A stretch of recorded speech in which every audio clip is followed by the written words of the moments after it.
College football games you want to see. Order your favorite brews and cocktails and enjoy delicious food from the new Guadalajara's Mexican restaurant. Experience the book at Cadillac Jack's Gaming Resort. How will your bets pay out? At Menards, save big money with 11% off everything. Update your home with Great Lakes vinyl plank flooring. Heritage has a realistic wood grain look and is durable and waterproof, making it perfect for whatever life throws at it. It's easy to install and has added comfort with an attached pad. Heritage vinyl plank is only $329 a square foot after 11% rebate. Good through September 24th. Savings are a mail-in rebate. Some exclusions apply. See store for details. Save big money at Menards. So why do teenagers play high school sports? My reason why is a sense of purpose. My reason why is love for the game.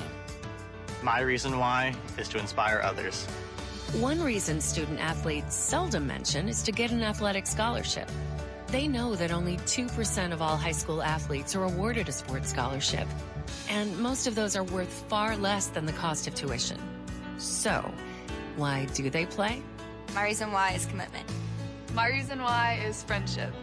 A sense of purpose, love for the game, to help others, friendship. There are lots of great reasons to play high school sports and to participate in other high school activities like cheerleading, debate, and music.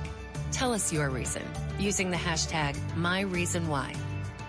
This message presented by the NFHS and the South Dakota High School Activities Association. KIMM Rapid City and K294BT Rapid City, the Black Hills Sports Station, 106.7 FM and 1150 AM, Fox Sports Rapid City. And here's what you need to know. Michigan State University today notified suspended head football coach Mel Tucker that they are terminating his contract without cause. As part of the deal, Tucker has 7 days to respond to the notice. He also has $77 million left on his contract and must present reasons why he shouldn't be dismissed without pay. The Kansas City Chiefs today restructured the contract of quarterback Patrick Mahomes. It'll pay him $210.6 million over a 4-year span, with the sides set to renegotiate the deal after the 2026 season, according to reports. Giants running back Saquon Barkley going to miss 2 to 3 weeks of action after spraining his ankle late in yesterday's win against Arizona. Joe Burrow re-aggravated his calf injury late in their loss to the Ravens. Bengals head coach Zach Taylor says they continue to evaluate the injury. Dolphins wide receiver Jalen Waddle is in concussion protocol. Steelers placed Deontay Johnson on injured reserve. I'm Dan.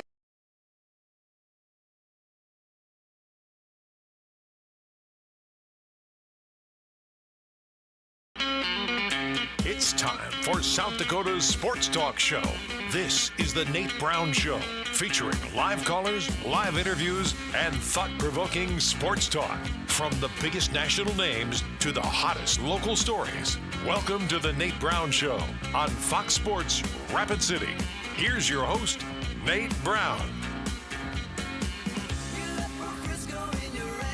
Well, good Monday afternoon to you. Are you ready to go? We're ready to go on a Monday. It's always a great day in the Black Hills. Welcome in. Beautiful start to the week. Weather-wise, I'm not saying it's a good start to my week. I hope it's a good start to your week. Welcome in. South Dakota Sports Talk Show. We'll do it up here on a Monday. 2 hours thought-provoking sports talk. The Nate Brown Show is live on Fox Sports Rapid City. A lot of ways you can listen, be a part of the show. So here you go, 106.7 FM, 1150 AM on the radio side. Bring us up on your phone, computer, foxsportsrapidcity.com. The live stream rolling as always. Best sports talk lineup. No doubt about it, from Dan in the morning to Colin to Doug, and now South Dakota Sports Talk Show ready to go 4 to 6. A great guest lineup, a lot of football coverage from high school to college to the NFL. We've got you covered. Some great guests along the way. The Nate Brown Show also on Twitter right now, at Nate Brown Show. Follow us while you can.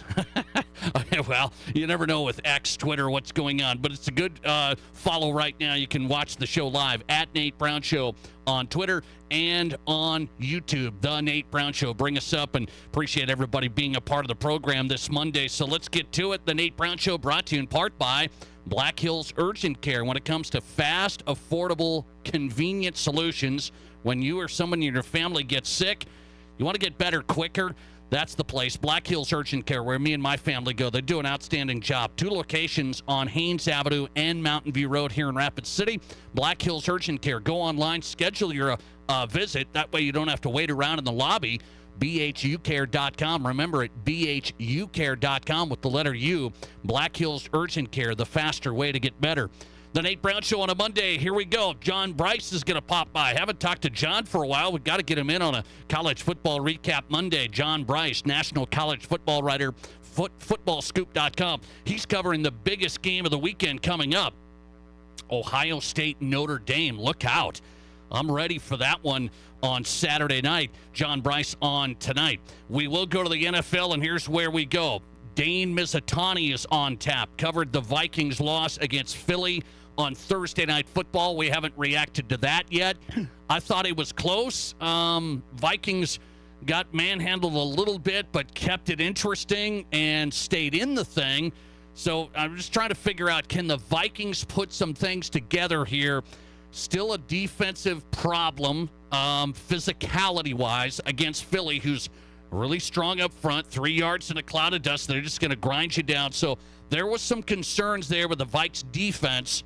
Vikings offense, again, pretty good. Good enough to win, I think. Dane Mizutani's on tonight. Pioneer Press, Twin Cities, Vikings beat writer, straight ahead.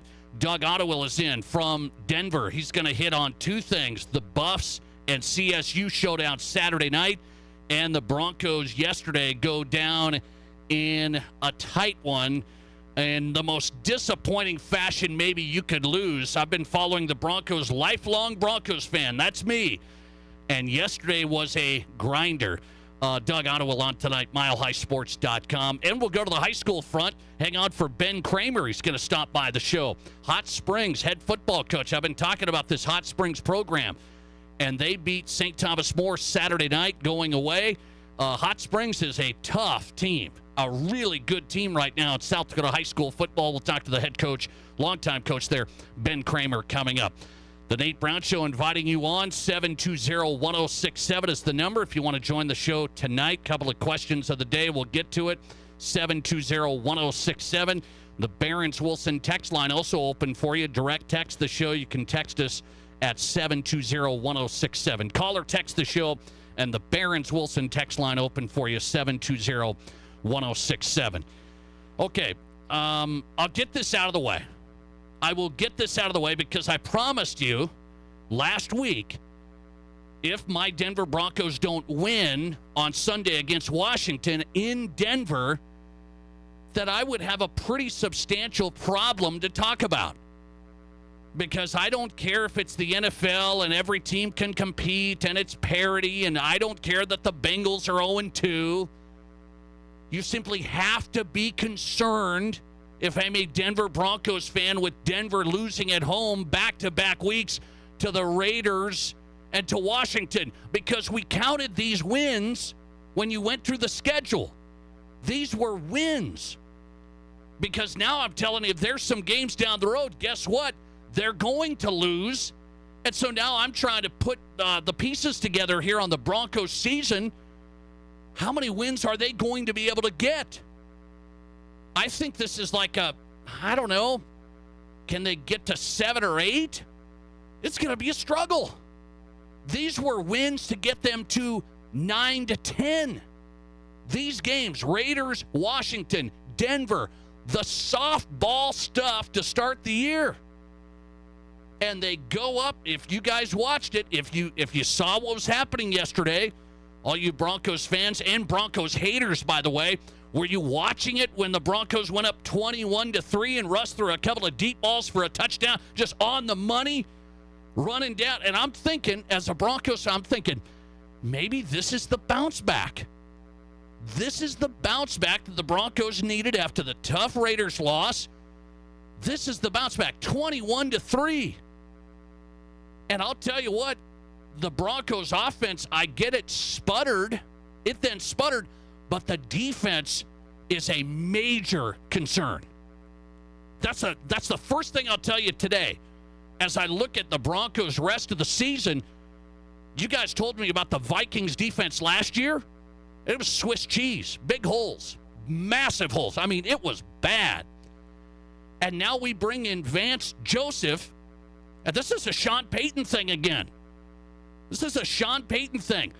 I don't know if, again, as the smartest guy in the room, I'm going to bring in Vance Joseph. I'm going to bring in Will Lutz. And we're talking about major factors in losses, that games that need to be won. When I'm up 21-3 in the NFL, what blame goes around? Because people say, well, it was just the defense. I mean, Vance Joseph's a mess. I agree. But you know where the blame goes on a 21-3 game? Let's be fair on this today. Where does the blame go when your team's up 21-3? To the head coach, full stop, end of story. You absolutely, in the NFL, cannot give up 21-3 at home leads. And you got Sam Howell over there with Washington, and they just started climbing back into it. It got a little dicey. It feels like there's no big emotion from Sean Payton over there. I mean, it really doesn't. I look at Sean Payton. I get it. I'm a critic.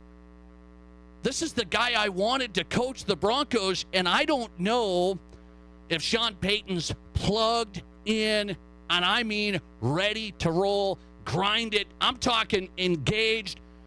It looks a little dicey for me. It looks a little dicey for me. It's that, well, he has to be calm, cool, collected, a leader. I'm worried about, can Sean Payton get this team on board, this team turned around? You got 0-2 against the Raiders in Washington.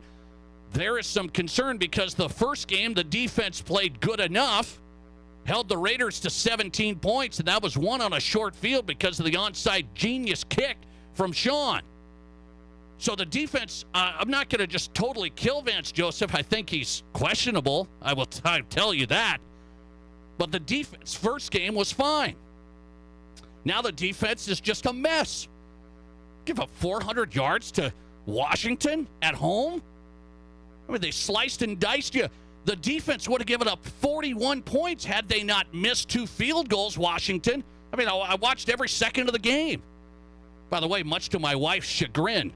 You know, she was saying, you're going to watch every second of the Broncos game? I said, it's my job. So I played that card yesterday. It's my job card yesterday to watch that scenario play out. So now I got problems on both fronts. All right. I said I was going to start with it. And I'll tell you this. The Broncos have lost 9 straight when leading at halftime. The Broncos have lost 9 straight when leading at halftime. What does that mean? Well, Sean Payton's got some problems. He's got a lot of work to do. This isn't a Russell Wilson problem. This is an entire unit, an entire organizational look here at how can we get this done, because defensively we can't rush the quarterback. Defensively, we're getting torched now by Washington in Denver. And now you got Miami on the road. Everybody says the Dolphins are the Super Bowl contenders. I'll believe it when I see it. But nonetheless, not an easy game coming up. And the Broncos are in pretty big trouble. And I'm not so sure that Sean Payton even is aware. We got a major problem here. You better get this puppy righted quickly, because this isn't a honeymoon time, Sean. Nathaniel Hackett was 2-1. Can you believe that? The Hackett man was 2-1. Sean Payton's 0-2. Are the Broncos worse skill-wise, personnel-wise this year than last year? Maybe. They might be. It's a big concern defensively now, and I just don't see where Sean Payton has, I don't want to say there was this Hail Mary, we got close, and then there was a blatant pass interference. It was a blatant pass interference on the 2-point conversion. I mean, it was blatant, and Sean Payton's staring at us like a deer in the headlights. Is this guy like collecting a check or something? This is a big check you're getting, Sean. You got to turn it up. I'm not going to solely blame Vance Joseph for the mess, and we blame Russell Wilson, and we like to blame Vance Joseph. How about people say Sean Payton needs to turn it up? Let's see. Listener text coming in. Are Russell Wilson and Sean Payton washed? Neither seem to be able to make adjustments on the fly. Yeah, and I got to say, the Broncos offensively scored the most points yesterday in the Russell Wilson era. Can you believe that? I mean, I'm finding some good stats on this game. The Broncos scored the most offensive points yesterday in the Russell Wilson era. and they still lost. I mean, I can't, so I'm not going to say it's Russ yesterday. He threw some great plays. That's good enough to win. And the Broncos defensively get torched. I go to the top. When you lose 28-3 like the Falcons to the Patriots, that's a coaching problem. When you lose at home, up 21-3 against Washington, I go right to the top. Sean Payton's got a big problem, and I wonder if he can get this puppy righted. I really do. Personnel's an issue, but Sean was supposed to be the savior. Remember, it was the coach's fault last year. Not that now we got Sean, and Sean's going to be the right coach. Doesn't seem like he's got the right thing going right now. So the Broncos lose to Washington and now go to Miami. The Broncos, 9th straight loss when leading at halftime. Most points in the Russell Wilson offensive output since he's been in Denver. And Washington torches Vance Joseph. Now, I will say that's another Sean Payton decision, bringing in Vance Joseph. I mean, why? Is it documented that Vance Joseph's an unbelievable defensive coordinator? I mean, am I missing something? We're missing a lot. I will tell you that. Okay, let's get to this. The Nate Brown Show just getting started. I'm going to ask you about this college football game Saturday night. So I stayed up late, and I'm watching Colorado State. And Colorado State's giving them all they can handle. CSU Rams. I didn't see it coming.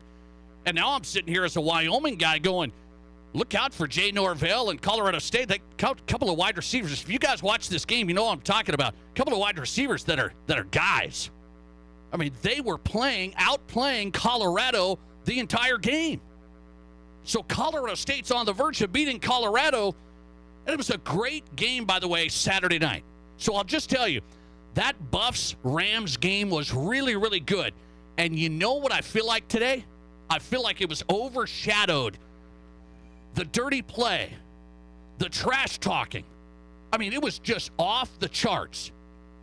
Maybe I'm just a guy today that, oh, you're just so soft. This is the Rocky Mountain Showdown, man. This is Colorado State, Colorado. This is big boy football. Dirty hit that put Travis Hunter, I think it was dirty. It was late. It was dirty by the safety for Colorado State. Puts Travis Hunter in the hospital, lacerated, liver. My goodness. And then you had the trash talk. You had Shedeur Sanders get hit, and then he gets up and tries poking the eye out of a defensive lineman.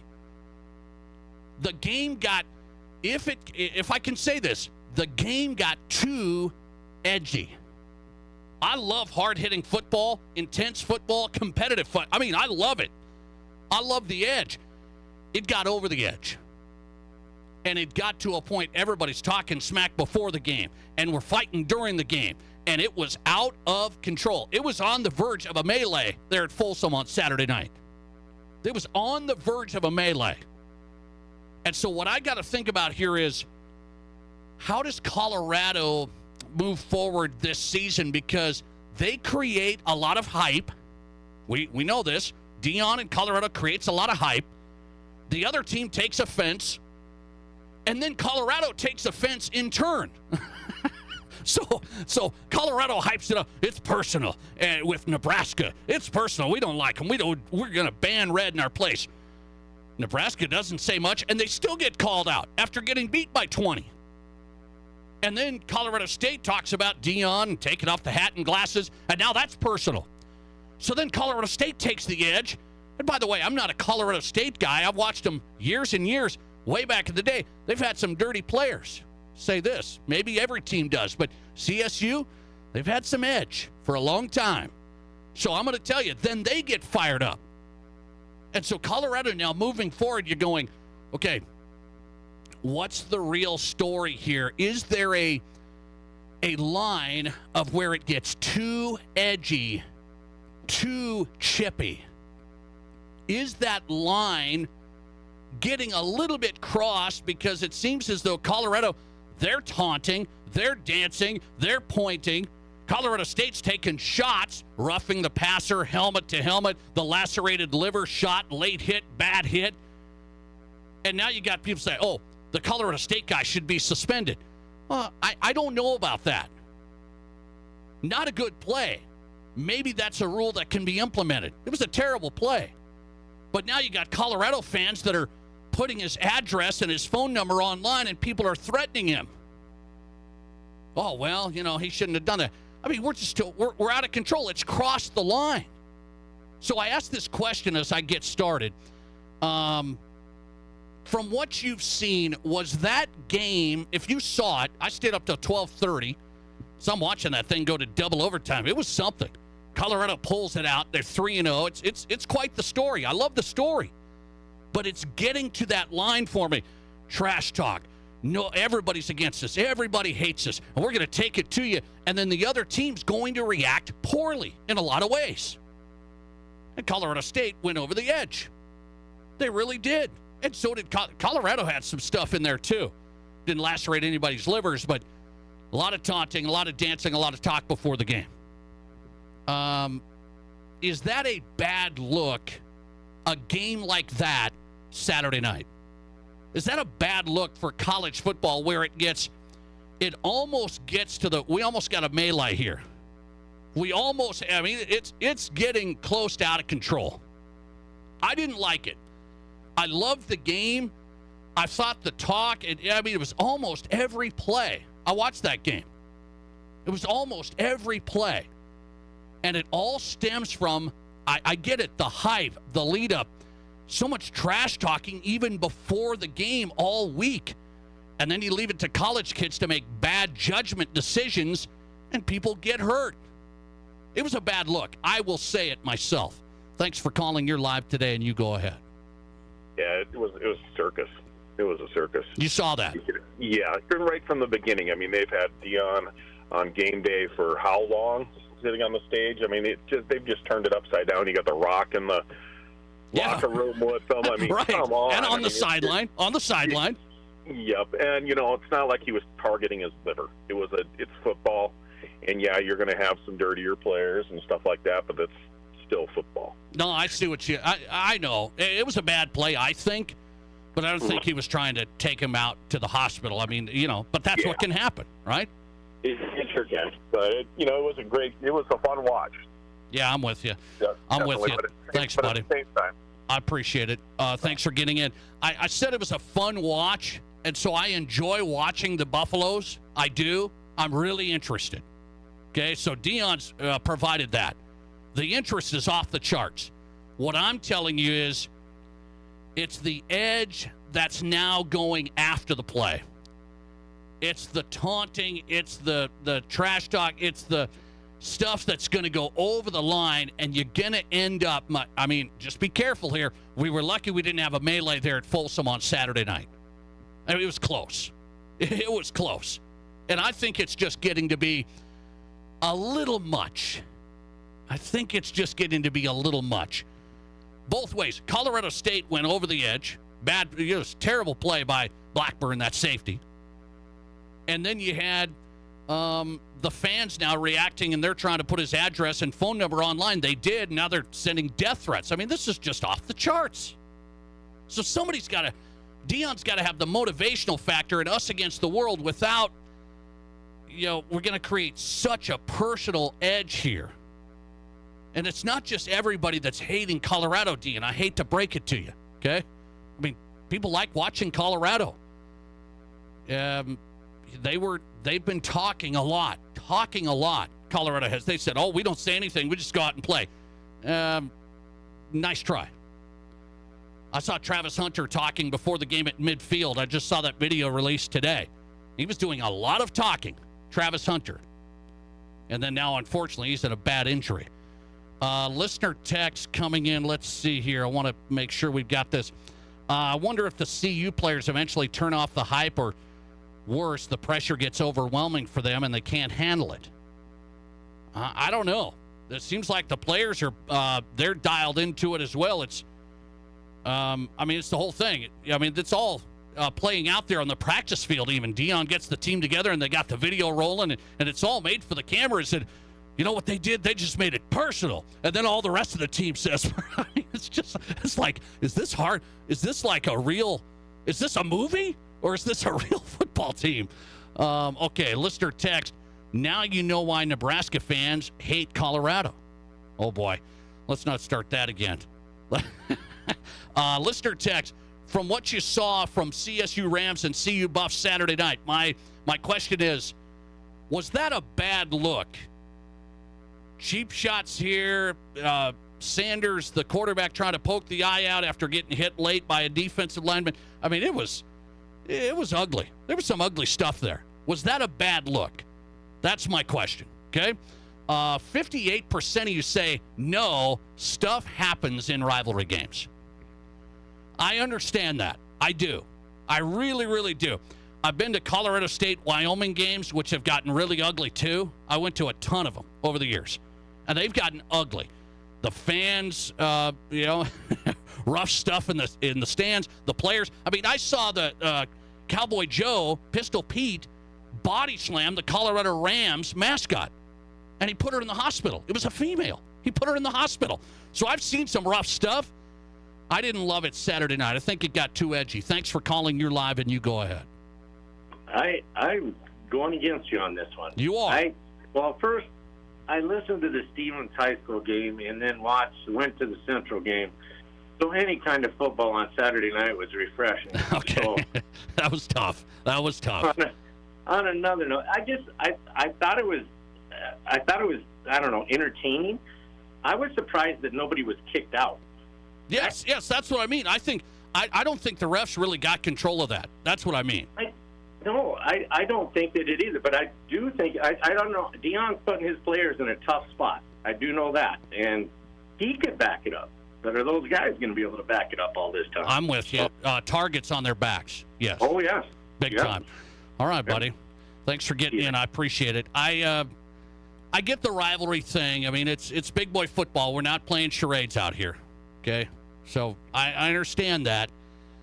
I thought it was a little ugly. Let's just say that. And then there's still reaction, and Colorado safety's house has to be guarded by police today because the Colorado State safety's getting threats from CU Buffs fans. And a lot of that's garbage. A lot of it's garbage. It just takes one nut job to do something stupid. We got nut jobs.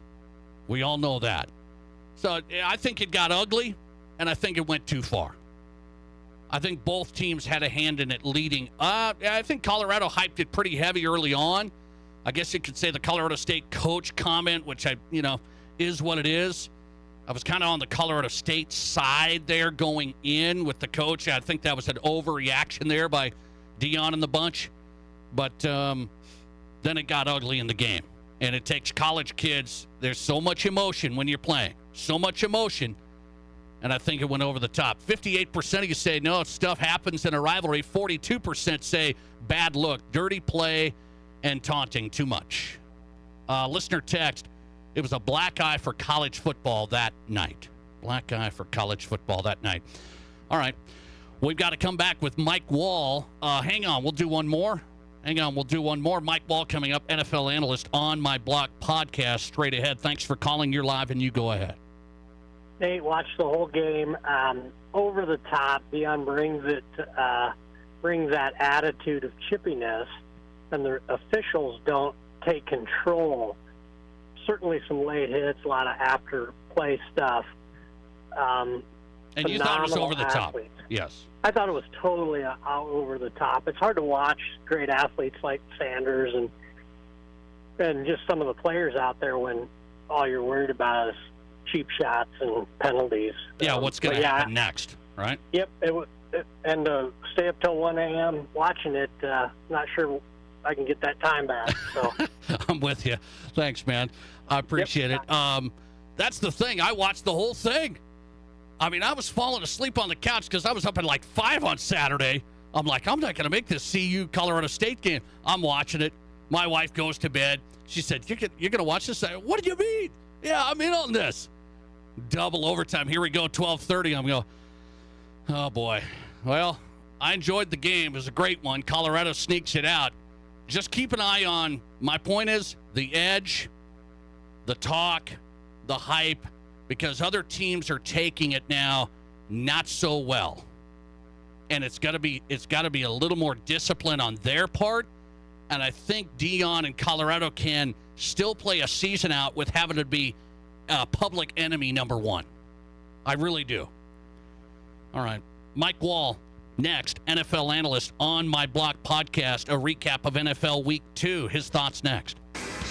Live callers, big-time interviews, and breaking sports news. This is the Nate Brown Show on Fox Sports Rapid City.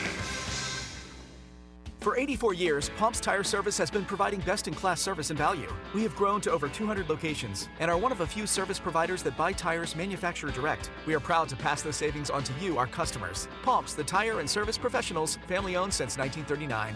Through September 30th, get up to $240 in rebates on Goodyear tires, up to $150 in rebates on Bridgestone and Firestone tires, or an $80 instant rebate on Michelin, BF Goodrich, or Hankook tires. See store for details or visit pumpstire.com.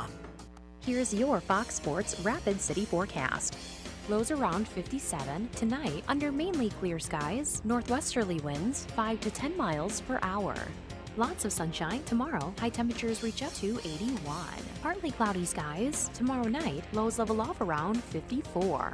Upper 70s Wednesday and Thursday with a chance for scattered thunderstorms Thursday. That's your forecast on the Black Hills Sports Station, Fox Sports Rapid City. Currently, it's 84. We're all going somewhere.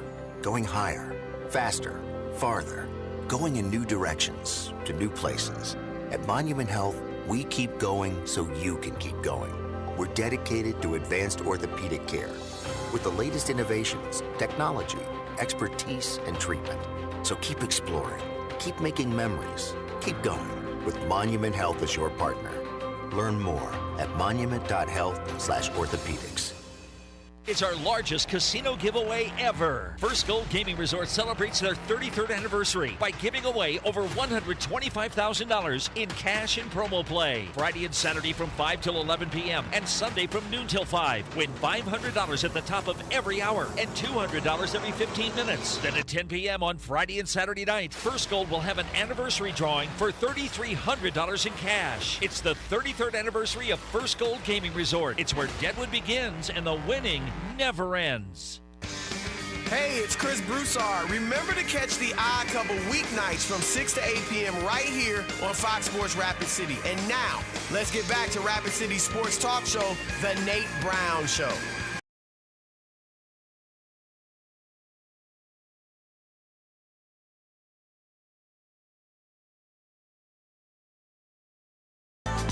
Welcome back in. South Dakota Sports Talk Show off and running on a Monday. Doug Ottawa coming up from Denver. He'll give us his reaction to Buffs Rams. I think Doug Ottawa's a CU Buffs alum. I think. We'll see. I better be careful. CU Buffs Rams reaction coming up and Broncos reaction. We got to have that from Denver. I gave you mine in about 7 minutes. We'll have more. Mile High Sports coming up. Mike Wall's on. NFL analyst, former Green Bay Packer. His podcast, On My Block. Packers go down in week 2 to the Falcons. They were ahead. The defense a little leaky. Mike Wall back on tonight. Mike, good to have you. How are you? Yeah, I'm doing good, Nate. Thanks for having me on. I appreciate your time. Let's start with your Packers. You tell me yesterday that the Falcons beat them. What was the biggest issue that you see?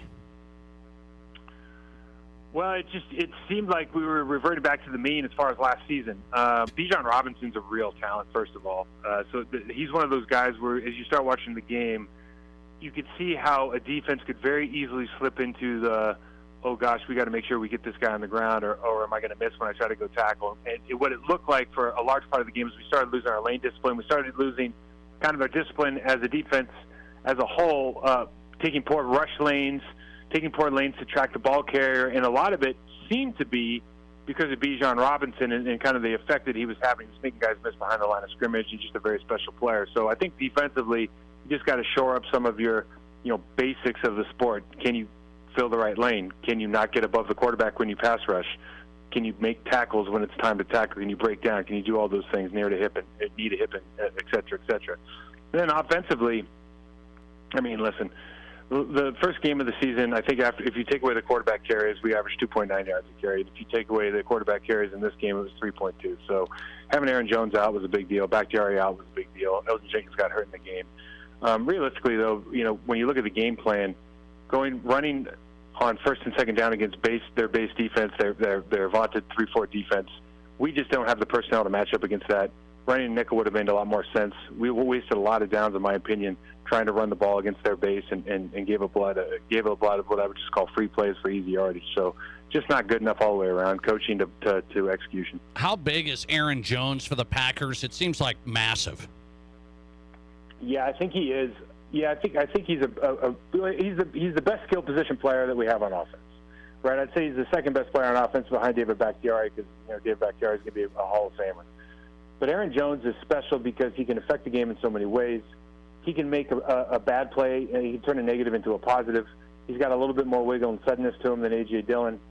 And really, I think that the things that we are probably better at as far as blocking at this stage with the personnel that we have are probably more conducive and suit Aaron Jones. Like if you try to put our new tight ends, our second-round draft pick, our third-round draft pick, if you try to put him in line blocking, try to put him man-on-man with the defensive end, just in kind of, I need to move you off this spot.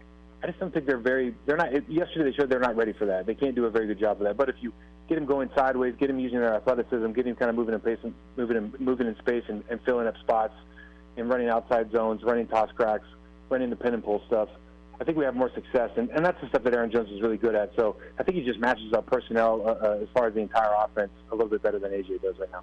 Mike Wall on tonight, former Green Bay Packer. Packers lose to the Falcons. His podcast On My Block. Find him on Twitter at MikeWall68. What do you think about the Lions losing against the Seahawks in Detroit? Yeah, so the Seahawks had both tackles out. And the Detroit Lions don't have a great defense, but if you watch Aiden Hutchinson in the first game against Kansas City, he was everywhere. I mean, he was making play after play, and I thought with both those guys out that they were going to feast on Geno Smith. So really, hats off to the Seattle defense. Played a good game with some key turnovers. I think it was the first time Goff had been intercepted in like 2 years or something.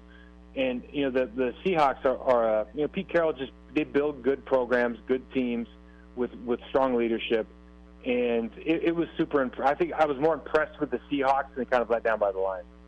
Do you think Joe Burrow's got some concern? It sounds like an injury. That injury's bothering him, and they're 0-2 again. Yeah, Nate, it's nuts because they're 0-2 a lot, and then things turn around. But this time, this is the third iteration of them trying to fix their offensive line, quote-unquote, fix their offensive line. And they still seem to have the same problems. And you've got a guy who's already blown his ACL. Now he's got this calf issue. And you just start, it's almost like we probably need him to be at full speed before we put him back in there, although we probably can't win a game without him. Because, A, you got to think long-term health and the future of the franchise. But, B, you're going to lose a lot of confidence from these other players if you got Joe back there just getting walloped and running or limping for his life because he's got a calf injury and this offensive line can't hold up against most pass rushers. Mike Wall on tonight talking NFL Week 2. So a couple of 2-0 teams I want to ask you about. Do you think the Dolphins are the real deal and the Ravens at 2-0? Well, it's an interesting contrast because offensively, the Dolphins seem like they can do no wrong. They just it feels like they're a phase ahead in play calling. Mike McDaniel's like a phase ahead of everybody else. And everyone's talking about their kind of that like jet motion outside that opens up their tight end or Tyreek Hill, whoever wants to run it.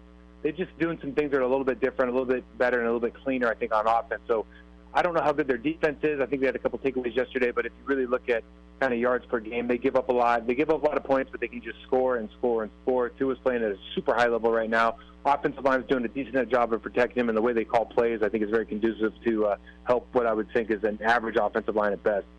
The Ravens, on the other hand, I don't think we've seen their best ball, and they're kind of coming together now with this new offense.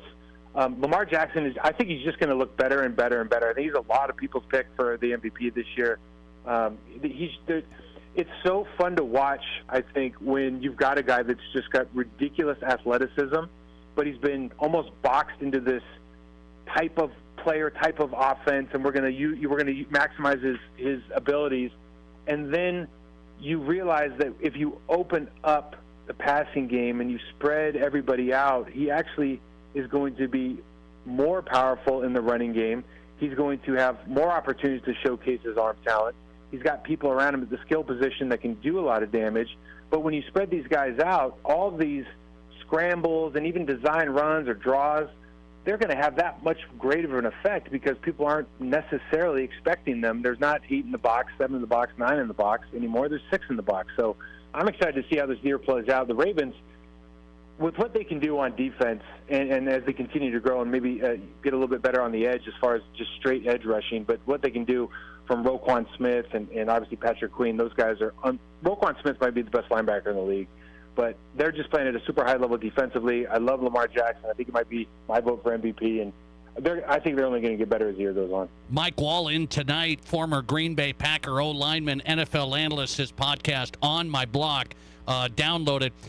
As a former player, Mike, what are my Denver Broncos thinking? Losing to the Raiders by 1, losing to the Commanders by 2, both at home.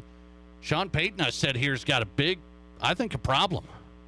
Yeah, I agree. I watched that entire game yesterday, and the contrast in half. It's just crazy what's happened to the Denver offense in general, but Russell Wilson and even under Sean Payton now. They just don't. The second half, they look like a completely different team. They look like they lost their confidence. All of kind of the whispers that you hear about, can he see through the pocket? Does he need to hold the ball a little bit longer? What happens if he can't elude? Deron Payne or that pass? Montez Sweat just killed their right tackle McGlinchey yesterday. I mean, what happens if those things come to fruition and they just have a line that he can't run away from?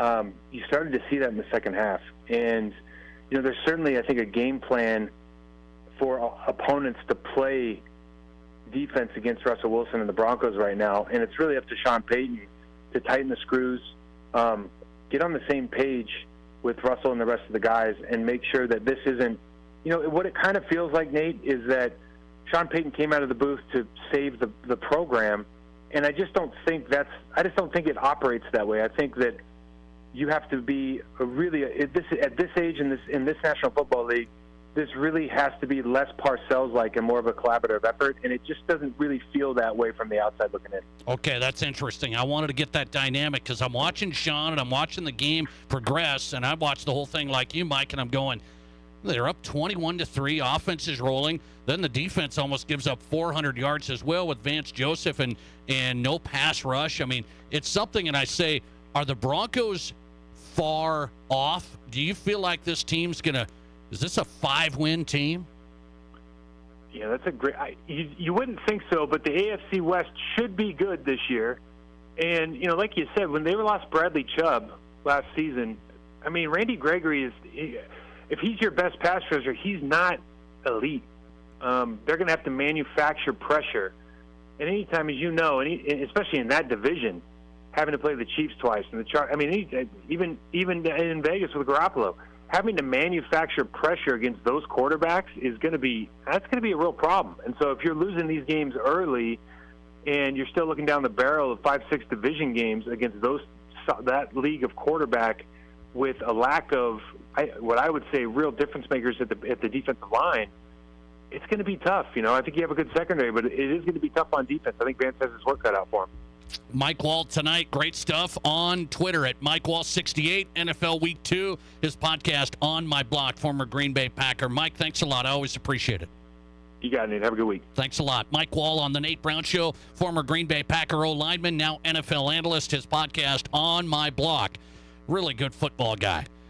Sees the game differently, knows the game. Really cerebral, smart football analysis. Mike Wall in tonight. So I've got to go and get the emotional reaction from Denver. So I asked Mike, because he's an objective viewer, what are the Broncos this year? Well, here's what I am going to tell you right now, okay? I'm going to tell you this. I'm hearing people, and this is absurd to me, the Broncos should just get 2-3 wins and try and get somebody else and just start this whole thing over. We just don't have good enough. Let's start the whole thing over. They're not going to mail it in. And I can't believe fans still say that. I mean, who do you think's going to come in here and turn the Broncos around? You're going to magically get Caleb Williams? I mean, come on. So, the Broncos, they're just not good enough. They should just, it's over. It's over before it started. I refuse to believe you 2 games in. Chargers are 0-2. Anybody, whining about the Chargers? Chargers are 0-2. I still think they're going to be okay. Pretty good, potentially. Their head coach, I think, holds them back. The Bengals are 0-2. Now, the Burrow injury may be a factor, but it's a bad start. There's no way you should even think, let's just hold out hope and try and win. Let's not win 5 or 6. Let's win 2 or 3 and see if we can start this whole thing over. That's not happening. Doug Ottewill with his take on that from Mile High Sports next. You're listening to the Nate Brown Show. At Renewal by Andersen, they make the best windows and patio doors you can get. But they've also set the gold standard for service. At Renewal by Andersen, their signature service is second to none. It's old school quality. This type of service doesn't exist outside of Renewal. Renewal by Andersen's signature service, trust, respect, care. Renewal by Andersen. You'll be delighted like so many others are. Visit RBARapidCity.com to book your free estimate. It's time to kick off the football season at Tin Lizzy with an Easy Street grand prize that will take you all the way to the big game. This month, we're giving you a chance to risk it all in the Hail Mary Football Challenge for a chance to win tickets to the Super Bowl. Every Saturday in September, you could earn a chance to play for cash and prizes as you advance down the field. Risk it all and win the ultimate prize or walk away with a handful of cash. Play all month with your Clubhouse card for the most chances to win. It's the $100,000 Easy Street giveaway, only at Tin Lizzy Gaming Resort. Shop the area's best selection of pre-owned Hondas and Honda certified pre-owned at Denny Manhole Rushmore Honda. Buy with no money down and get financing as low as 2.99% APR. Plus, we have a lot full of used cars, trucks, and SUVs, imports and domestics. Many are local one-owner trade-ins. See us at Denny Manhole Rushmore Honda or RushmoreHonda.com. Select in-stock certified pre-owned. Length of finance contract is limited with qualified credit. Expires 10/31/23. Hi, this is Dr. Dan Jensen at Physio. We want to be your trusted partner for physical therapy, athlete development, and sports rehab. As the official strength and conditioning partners for Stevens, Central, Douglas, and the Rapid City Rush, our team at Physio is building the best athletes in the Black Hills. If you have an athlete in the family, we offer long-term athlete development at affordable prices for middle and high school students. We also have the only board-certified sports PT in Rapid City. At our brand new facility, Physio is ready to help you perform at your best. One-on-one physical therapy, athlete development, and sports rehab, all at one place. Get started at bhphysio.com. The bakers of Country Hearth and Village Hearth Breads are proud to support local education with Loaves for Learning, the program that makes it easy to earn money for your school. Enjoy Country Hearth and Village Hearth all-natural breads, buns, bagels, and more, then save the UPC from the package for your school to collect and redeem. Each is worth 5 cents and can be used for books, computers, sports, music, whatever your school needs, up to $10,000 a year. Learn more at loavesforlearning.com. Country Hearth and Village Hearth Breads, baking our best for you. When it comes to protecting your home and your belongings, what works for your neighbor most likely won't work for you. Insurance is personal, and that's why the coverage specialists at Fisher Rounds & Associates work with you to tailor a policy that protects your family, home, auto, and other valuable possessions at the most reasonable cost possible. We sweat the small and the big stuff, so you don't have to. That's at your service at your side. Fisher Rounds and Associates, with offices in Pierre, Mitchell, Rapid City, Sioux Falls, and Watertown. Hi, this is Dan Patrick. Remember to catch me weekday mornings from 7 until 10 a.m. right here on 106.7 FM and 1150 a.m. Fox Sports Rapid City. And now, back to Rapid City's sports talk show, The Nate Brown Show.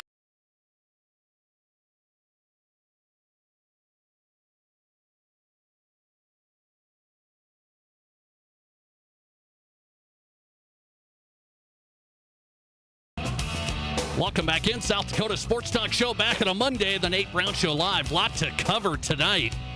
The show's off tomorrow. We have the Rapid City Rivalry Soccer, Stevens Central, round 2. I'll have the play-by-play tomorrow night.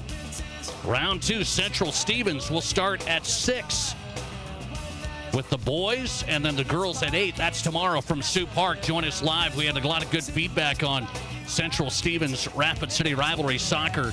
The first go-around is presented by the Black Hills Rapid Soccer Club. We'll be back at it tomorrow night. So we got a lot to cover tonight on Fox Sports Rapid City. Let's go to Denver. MileHighSports.com's Doug Ottewill. Buffs win. Broncos lose. Boy, I never thought I'd say that. We've been saying it back-to-back weeks now. Buffs win, Broncos lose. Interesting. Doug, good to get you on, buddy. How are you? I'm great. I think the Broncos are probably really lucky right now that the Buffs are such a story, because if not, and they are already starting to, but they're gonna get killed if they keep losing. But the Buffs have definitely been a nice distraction for the Broncos. I believe that. I want to go to this Buffs CSU thing and get your read here. So I asked my audience today, was that Saturday night? The dirty hits, the chippiness, the taunting, the trying to poke the eye out of the D lineman after the late hit. I mean, it just felt like something's going to go awry here. I felt like we almost had a WWE going on at Folsom. I thought it got a little too edgy. I love edge and competitiveness, and I think that was something like you've never seen Colorado and CSU and the lead up. So it was probably unbelievable environment. I feel like the Buffs are bringing in a lot of edge here, and I wonder where the tipping point is. But you tell me. Yeah, I think, for people that understand kind of the history of that rivalry, and it's a weird rivalry is not even the right term, because CU definitely views CSU as little brother. So there's always an element of chippiness in the game. Any year I've ever watched it. It had a great run in the early 2000s with Bradley Van Pelt, Joel Klatt, and, all those teams were really good. And then the last, call it 15 years, really, neither one of them have been good. So it lost a lot of steam, but this was like a perfect storm. I mean, I thought it was going to be very tame going into the week, because Dion was really complimentary to Jay Norvell, and it seemed like there was nothing really said, not like the week before when Matt Rule started talking about, how he didn't like how the program was built. But then when Jay Norvell made the comments about Dion and his hat and his sunglasses, it took off. Oh, and man. There was, on Saturday night when you went into the stadium, there was probably 70% of the people wearing sunglasses and hats, and it instantly, you could tell there was something in the air. And I really, as much as I, have had a lot of fun with this CU, story, if I'm a CSU player, I would have been ready to brawl by the time game time rolled around. I mean, it was such a spectacle. That's what it looked like. That's what it looked like. They were ready to brawl. I mean, they got a lacerated liver on Travis Hunter. That was a bad play. Yeah. But it was in the air, and you could just feel it. And there was a scrum before the game. There was, those kids from CSU, they have pride too. And not just all month or all week, but all month, all season, this CU team is the only thing that anybody's talking about. And you got the feeling that they came in with a chip on their shoulder and wanted to show that they weren't, little brother. And, they played really a better game. They won 95% of that game. Right. I watched it was that. I thought it was a great game. I'm getting the feeling, Doug, that the CU hype, the whole thing, it's all meant to be what it is. I mean, Deion's done an unbelievable job with this marketing machine and building this program, and now they're 3-0. I feel like they're public enemy number one. I feel like it's like sometimes shifting here, that the other opponent, I mean, they can't say anything, otherwise it's going to be on Deion's social media, and now we're going to have another a big melee. Yeah, I'm going to be really interested to see how these next couple games play out because, you know, with all due respect to CSU, they're very likely not that good of a football team. But they played a great game in Boulder, and CU's going to go up against Oregon and USC, and it's going to be hard to maintain that level of, you know, fire when you're going up against these teams that are legitimately good. I mean, look, if they keep winning, it's just going to keep getting ratcheted up. But you got the feeling that there was there was a lot of embarrassment going on Saturday night with, you know, they had The Rock there. Lil Wayne started the game with a concert in the end zone. I mean, it was just like, it was a circus. And then they went out and were getting their butts kicked. Yeah. And I got the feeling that, you know, there's a lot of people that were having such a great time with this whole Deion thing. All of a sudden we're like, this is kind of embarrassing. We're getting killed and we have all this spectacle going on. So it's going to be really interesting to see how it plays out. And now they go to Oregon, and it's going to be interesting because Oregon's coach already said, what is CU won? That was, you know, months ago when he was talking about the Pac-12 thing.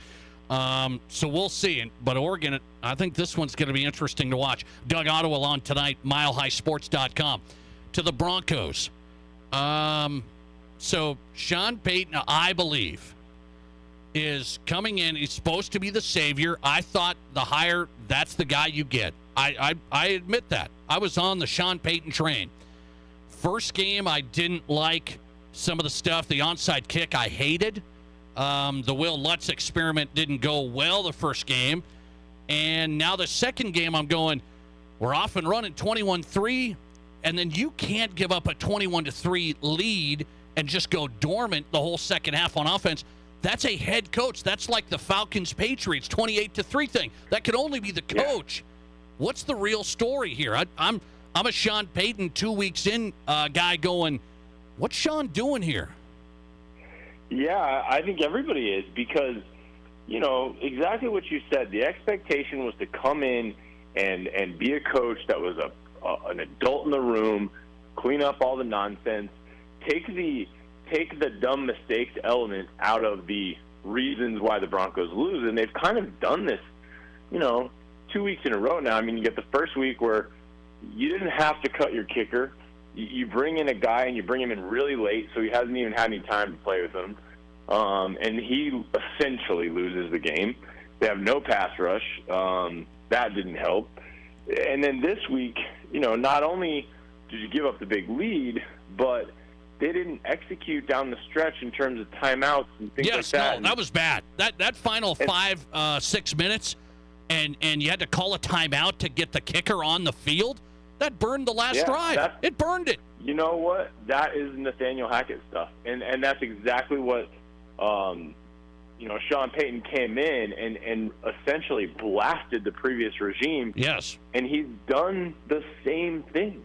I mean, he's, you know, and it's interesting too. And I don't think people outside of Denver probably see this as much, but Sean Payton has done a really interesting job of, I wouldn't say alienating stuff from the local media, but just there is none. And he's sort of taken this, hey, this is how we do things in my regime. We don't do a lot of media. We don't do this. We don't do that. He's a drill sergeant, and he hasn't included everybody or open arms with everybody. And so when he does this stuff, there's very little sympathy. I mean, it's hey, man, that's what Nathaniel Hackett did. And I think it's going to be really interesting. You know, it's kind of like I was saying from the outset. The Buffs winning has overshadowed a lot of people going, what the heck is going on with Sean Payton? Because he does not seem like the as-billed coach that came in here, you know? Here's the thing, Doug. The defense played good enough in the first game. No pass rush, but they played good enough. Held Josh Jacobs to 48 yards. And then there wasn't enough offense. Now the offense plays good enough. It was a bad third, fourth quarter, but good enough. Highest point total for Russell Wilson era in Denver yesterday. And then it was the defense was a mess. So I just look on both sides now, and I say, Sean Payton has not done the job in 2 weeks. And a hard-nosed coach like him, can he keep this team rolling and turn it around? Yeah, I think it's, if you're looking for a glass half full, I think they discovered some really good weapons to young receivers. And, I thought Mims Jr. played his, obviously it's only his second game, but he played a really, really good game. Yeah, he's good, I think. I think they went downfield more. That was a positive. They did have a little bit of a pass rush yesterday. That was a positive. And at the end of the day, they really only lost by a total of 3 points. And so you're that's what I'm trying to say. Can they get? They only lost by 1, only lost by 2. You can kind of talk yourself into, maybe, but now it's at Miami. Yeah, I mean, and the problem with 0-2 is that you lost to 2 teams that you really should have beat. Washington's not a good team. Right. The Raiders are not a good team. I mean, look what happened to them in Buffalo yesterday. I mean, it's just there's reasons to say it's not a sunken ship, but it's certainly gone awry. I think that's the way everybody's kind of looking at it. Is, can you go out and win your next 4?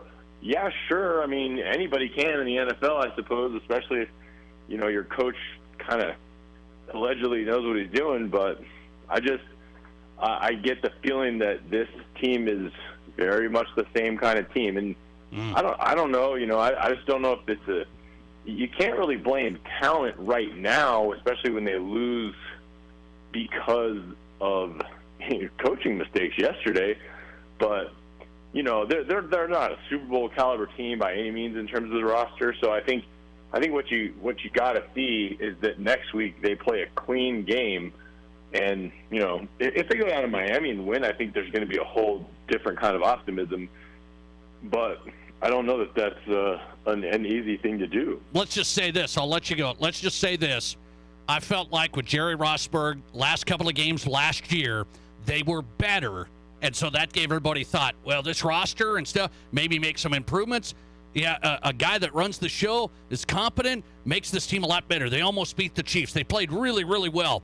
And now these first 2 weeks, it doesn't seem like those 2 weeks. Right. Yeah, exactly.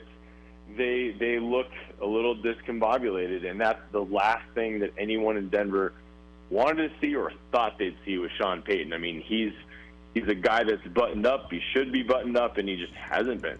Yeah, it's something right now. Disappointing yesterday, a meltdown for the Broncos, up 18.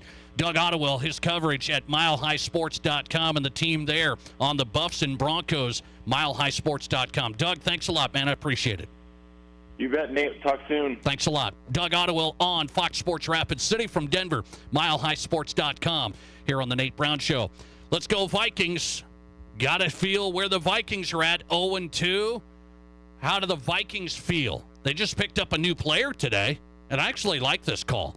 Dane Mizutani is on next. From high school to college to the pros, this is the Nate Brown Show on 106.7 FM and 1150 AM Fox Sports Rapid City.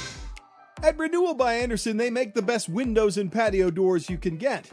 But they've also set the gold standard for service. At Renewal by Andersen, their signature service is second to none. It's old school quality. This type of service doesn't exist outside of Renewal. Renewal by Andersen's signature service, trust, respect, care. Renewal by Andersen. You'll be delighted like so many others are. Visit RBARapidCity.com to book your free estimate. 44. As the chief buffet officer here at Pizza Ranch, I get all kinds of buffet questions. Here's one from Cole. Is there a real cactus in your cactus bread? Great question, Cole. No, there is no cactus in our cactus bread, just sweet cinnamony streusel. It's on our buffet every day, along with pizza, chicken, ice cream, and all your other favorites. Even better, at least for your parents, kids eat free on Tuesday nights. And don't worry, Cole, there's no coal in our coleslaw either. Pizza Ranch with 2 Rapid City locations and pizzaranch.com. Hi, this is Shane Griffin. I'm part of the Will Dixon real estate team. I know what it's like looking for a new home or your family's first home in the Black Hills. That's why I specialize in helping the first-time home buyer make their dream of home ownership a reality. I'm also a veteran, and I'm proud to serve military members in the Black Hills. Our team at Will Dixon Real Estate has great relationships with local lenders. Whether you're looking at buying or selling, just Google Shane Griffin Keller Williams. That's Shane Griffin at Keller Williams to take your first step into your new home. Did you know Highmark Credit Union was started as Rapid City Teachers Federal Credit Union over 80 years ago in what was known as Rapid City High School? We're proud of our legacy in education and affordable solutions for our community. Today, Highmark provides a full range of consumer products and commercial lending services to thousands of area members in western South Dakota. Consider joining Highmark. We'll make it happen. HighmarkFCU.com. Live from the Anytime Auto Sales Service and Details Studio. Sales, service, and recreation. This is Fox Sports Rapid City.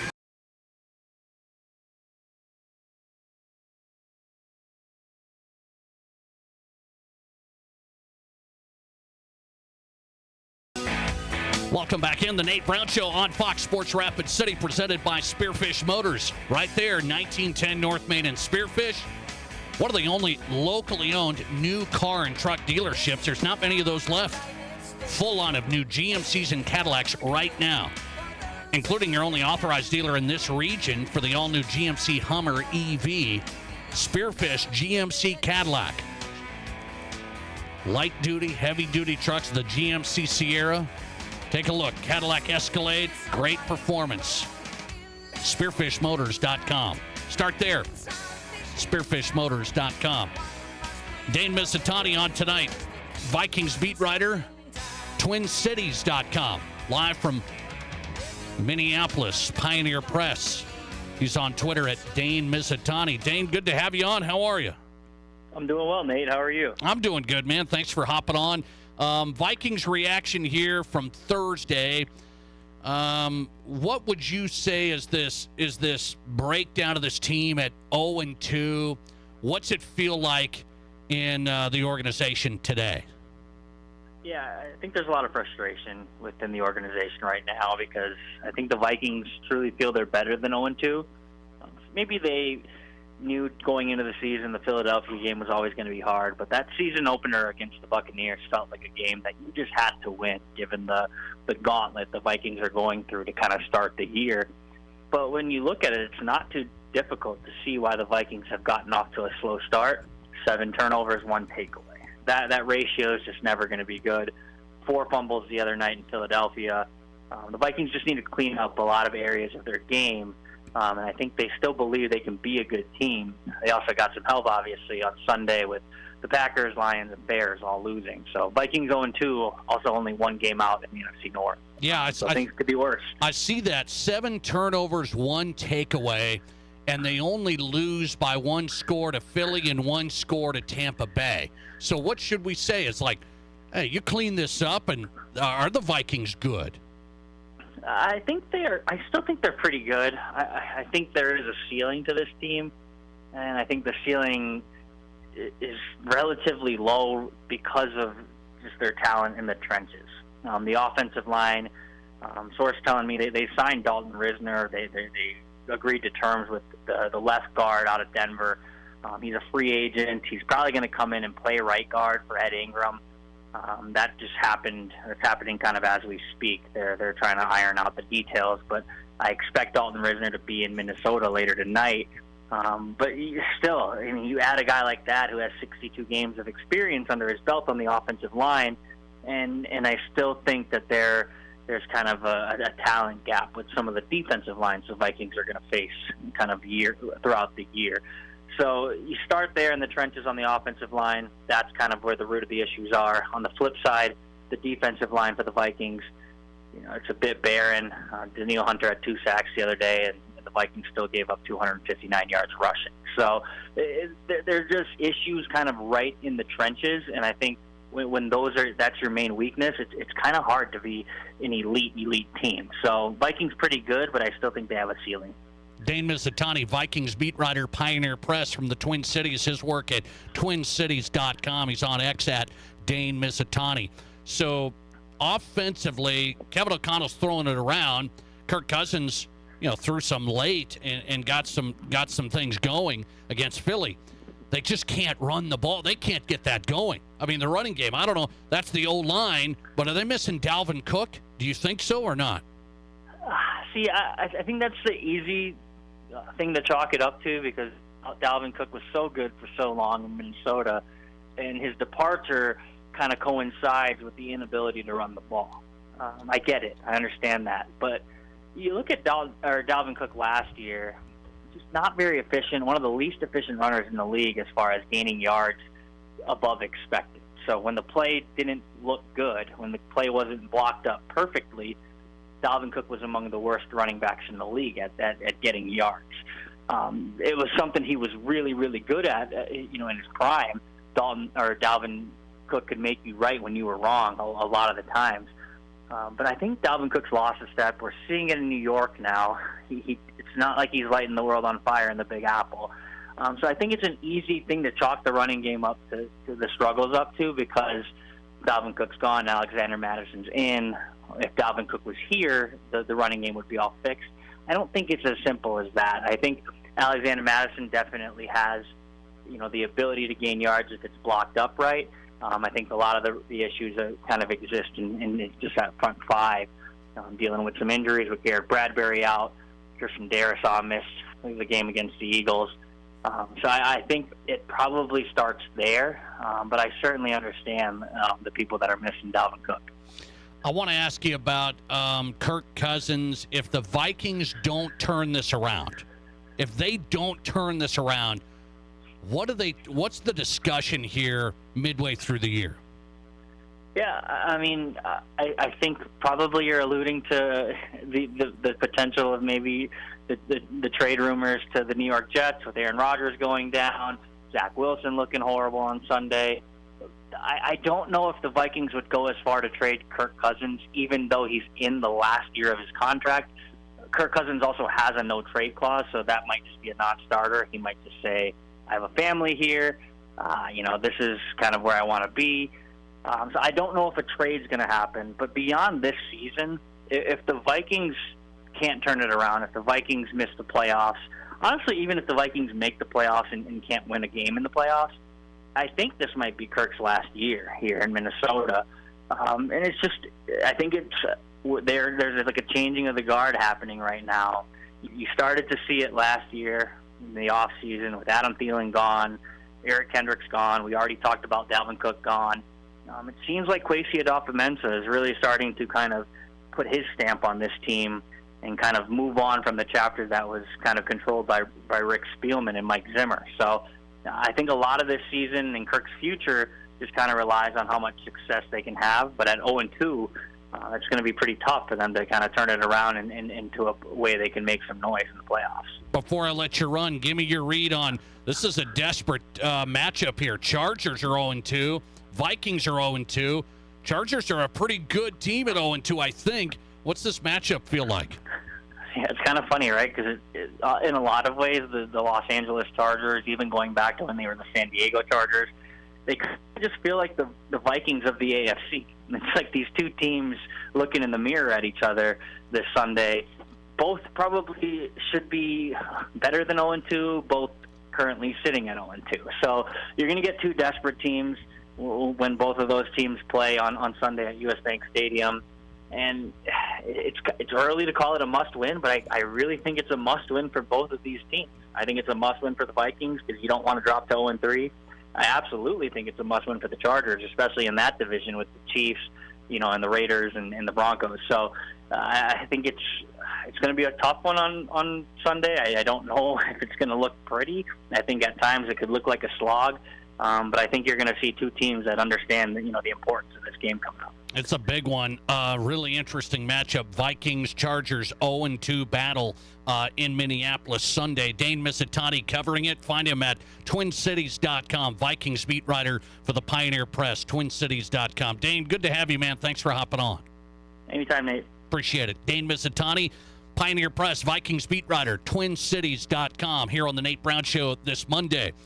Busy Monday show continues, so I have to get into this as we get into the Drive at 5 coming up. The Drive at 5 brought to you by Summit Automotive Group. When it comes to pre-owned vehicles, start there. SummitAutoGRP.com. Car buying truly built around you. SummitAutoGRP.com.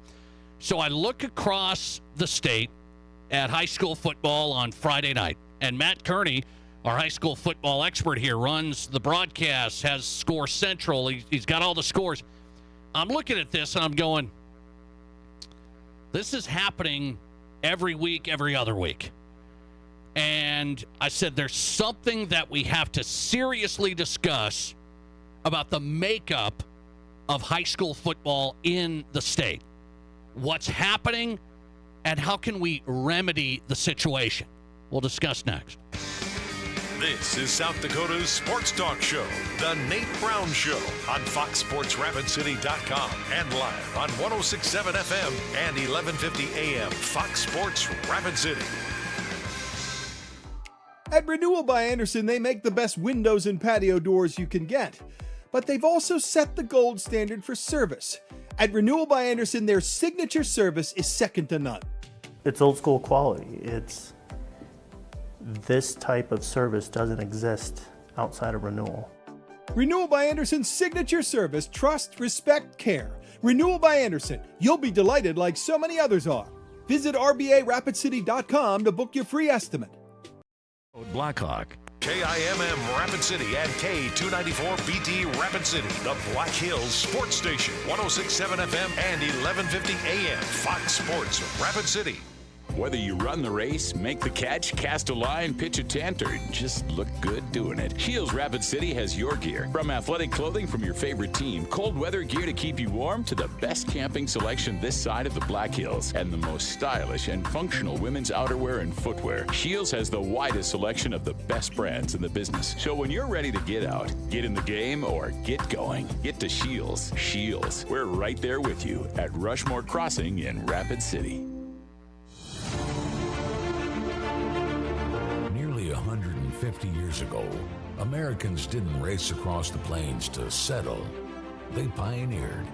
They toiled and ground the land into the world we know today, creating opportunities, not just for themselves, but for future generations. Don't settle. Pioneer. Pioneer Bank and Trust. Local. Member FDIC. This isn't just the sound of a legendary Brunswick pool table. It's the sound of families about to make memories together. And while this may sound like the hum of a spa, listen closely, and you'll hear backyard fun for years to come. So while Splash City's guarantee of quality sure sounds good, we know quality time sounds even better. Who wants another burger? Splash City, 1024 West Omaha, across from Connects in Rapid City. Hi, it's Colin Coward. Great to be in the Black Hills. Getting heard weekdays 10 to 1 on 106.7 FM and 1150 AM. Fox Sports.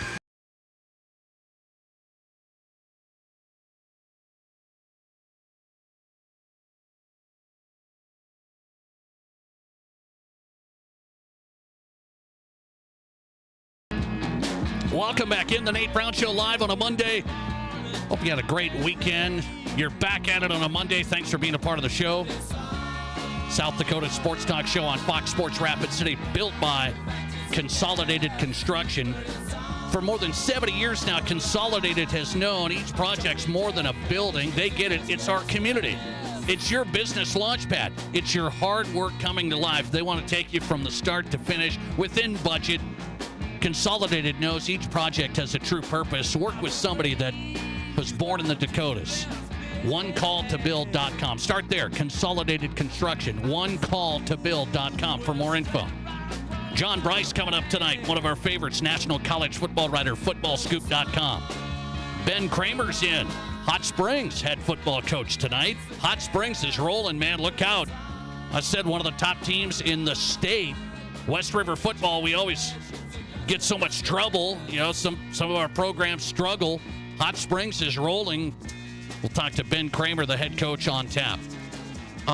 Speaking of high school football, let's go there right now. So this is something that has been thrown around, but nobody has taken enough steps to make it a serious discussion.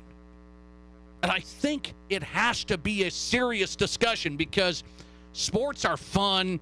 Sports are supposed to be life lessons, hard work, accountability, learning how to work with others and teammates and determination and the whole thing. And then there's some experiences here in high school sports, I think, that the experience is going out the window. I really believe we're in danger of that because we don't have the right model and the right system in high school football. This isn't just we should have fun and talk about this. I looked at across the state for South Dakota high school football this past weekend, and this isn't like a one-week one-off. I see these games and I see these matchups. We got blowout city across the board. I mean, there's this close game, Pierre Yankton, pretty good. Yeah, you got this game, that game. There might be some good ones, okay? A majority of the games are blowouts. So what does that tell us? We have all of these football classes. We've got 7 football classifications. 7. And so that means we're supposed to have more parity, not less. We're supposed to have matchups between AA schools that should be pretty competitive. We should have matchups with AAA schools that should be pretty competitive. I mean, we had our games on Friday night here in town. It was just a rough go from the start. Stevens at O'Gorman, rough from the start. Central, Jefferson, rough from the start. And then it's not just Stevens and Central, okay? I'm looking across the state. There are programs that just torch people, and I'm sitting here thinking, if you've had a program that has had a struggle and you just get your doors blown off every week, what is that doing for your program, your participation numbers, trying to build a culture, trying to get kids out? I mean, it's killing it.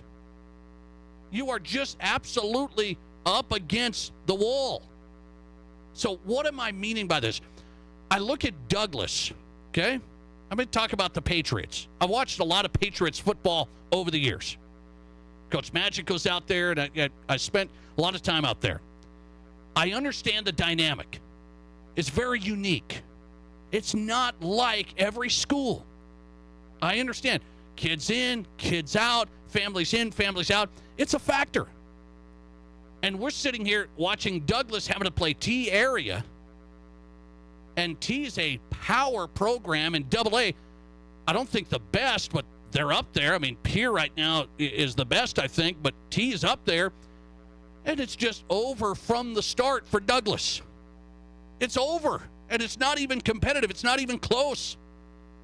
And so I think about it. I say, how can we have a system that weights other things besides the enrollment of a school? Because that's all we look at in South Dakota. Nobody wants to have the serious conversation that enrollment does not tell you if you have a good football team. I mean, we have all of these examples across the state. Enrollment doesn't tell you if you have a good football team. Okay? There's many factors that are involved, but we don't use it. We just use the enrollment. We say, well, Douglas, pretty big school out there. You got Ellsworth Air Force Base. You got surrounding area. This is a pretty big school. They should be pretty good. The whole situation's off. They've got 48 players on their roster. I was told that today. Okay? So I don't know what you look at online for the roster, but I was told by somebody connected to Douglas, they have 48 players on that team. You know who has 46 players on their team? Rapid City Christian, who's 2 classes below in 11B.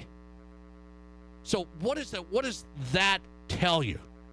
Should Douglas have to play the Piers, the Tees, the Yanktons for that matter, the Watertowns? I do not believe so. And how you factor that in is this. You can't just play poor me. You've got to factor in what has been our history over the last cycle. You've got to work in cycles into the high school football classification. What I mean by that is we haven't been to the postseason or haven't won a playoff game for 10 years. We have only won this many games in 10 years. Would it make sense? We're in the Black Hills Conference. Should Douglas be playing some of the other teams? 11A, 11B, potentially? If you don't have success in your class for that long, why do we not have a serious discussion about some teams should be able to put their program in a position to have success? Watertown did it. They were in the big school class, and they said, well, we just haven't won over the years. And then the board voted on it, and they put Watertown at Aberdeen Central in the smaller class. They just changed the cutoff line. They're like, wow, those 2 programs have really struggled. Well, so have ours. And nobody wants to move that discussion forward. You just have to suck it up. Douglas has 48 players, an 11B school, which has been a pretty small school, Rapid City Christian, who's coming along, by the way. Really good program. Rapid City Christian, 46 players, Douglas 48, and they're 2 classifications apart. That's not going to work. It can't be based on enrollment is the end-all, be-all. You should be good if you have big enrollment, and if you don't, sorry. Same story I've said for Rapid City Central. They've scored 1 touchdown all year. Rapid City Central has scored 1 touchdown all year. Would it not make sense to give Rapid City Central an opportunity to build their program, go into 11AA? Would that not make sense? Yeah, of course it would. But you have to have the serious discussion to go down that road.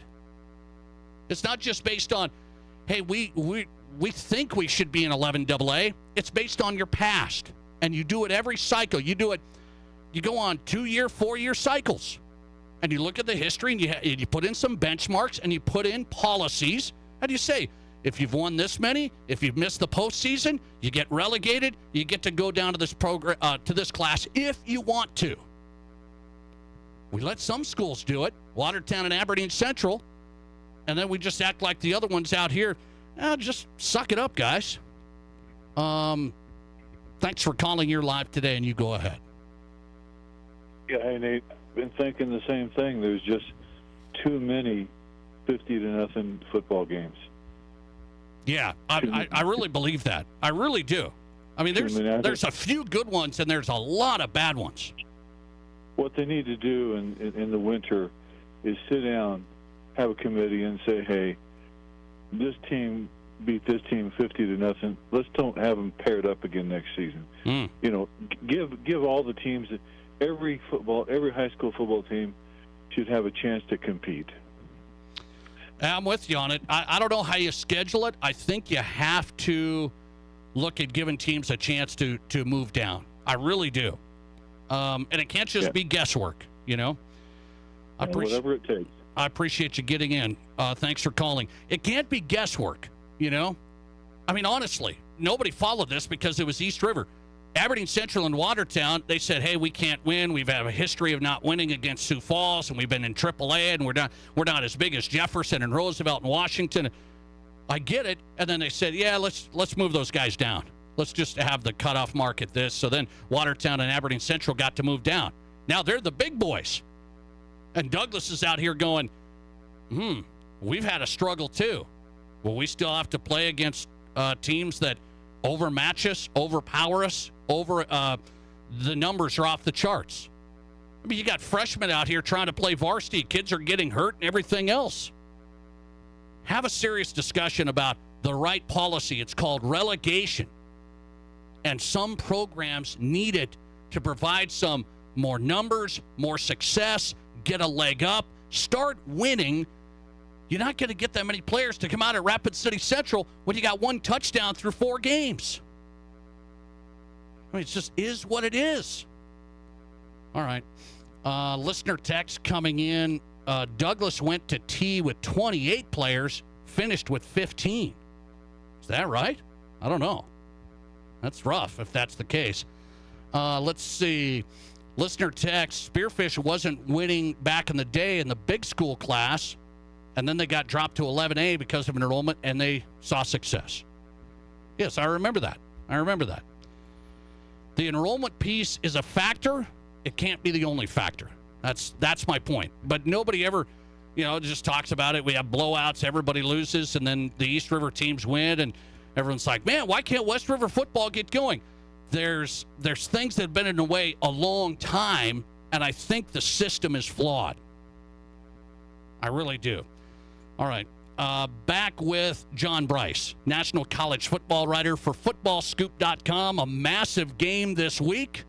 It's a big one in college football. We'll hit it with John next. Did you miss an interview or great segment on The Nate Brown Show? Just find The Nate Brown Show podcast and listen wherever you download your podcasts. At Renewal by Andersen, they make the best windows and patio doors you can get. But they've also set the gold standard for service. At Renewal by Andersen, their signature service is second to none. It's old school quality. This type of service doesn't exist outside of Renewal.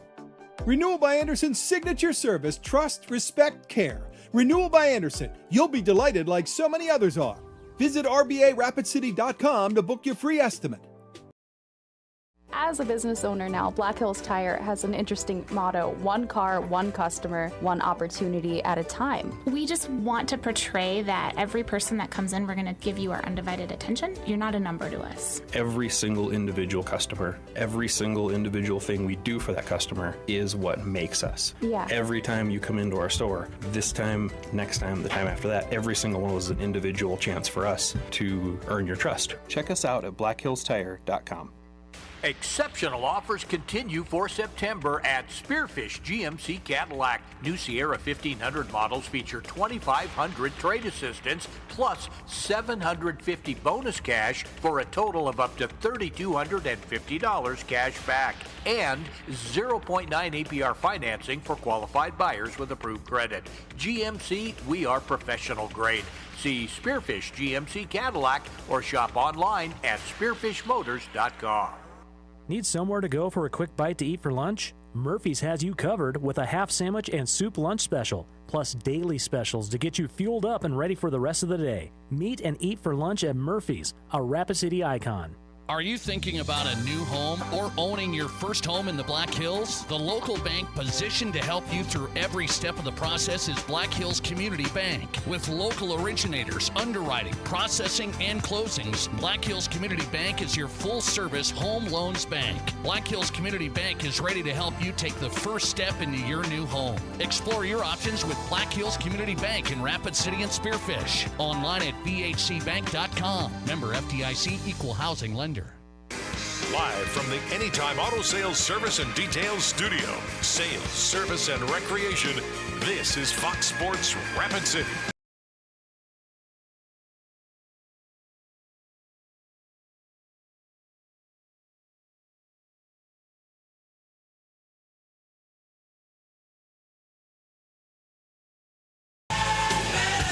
Welcome back in on Fox Sports Rapid City. The Drive at 5 brought to you by Summit Automotive Group. SummitAutoGRP.com. Pre-owned selection right there. Take a look at your phone right now. SummitAutoGRP.com. John Bryce in. National college football writer, footballscoop.com. Boy, he's got a big one this week. Notre Dame, Ohio State showdown Saturday. The biggest game of the country, no doubt. John, good to get you back on. How are you? I'm glad to be back on. I apologize for not being able to join you last week, but I appreciate you giving me a mulligan this week because much like my golf game, I need this. Here we go. Let's fire it up. I want to go back to this past week. I want to see what you have to say about Colorado State. I thought it was really edgy. I like the hype. I love what Colorado's done. I get the whole marketing thing and the brand and the whole thing. I get it. I felt it went pretty far with the players. A lot of talk, a lot of edge, hits, late hits. I thought that game was on the edge. What'd you say? Yeah, I thought the referees, while they called so many penalties, and I said this to my wife before she fell asleep during the game, I thought they should have brought both coaches to midfield early on and said, okay, like enough of this. Like the next one is going to be double ejections. The next time there's personal fouls, it's going to be ejections. And the cheap shot on Travis Hunter probably should have been an ejection. And a colleague made the point that you get an incidental targeting penalty and you get ejected. Yet that seemed very intentional, very egregious, and there was nothing more than a 15-yard penalty. And so I loved the hype. I bought into the hype. You know me.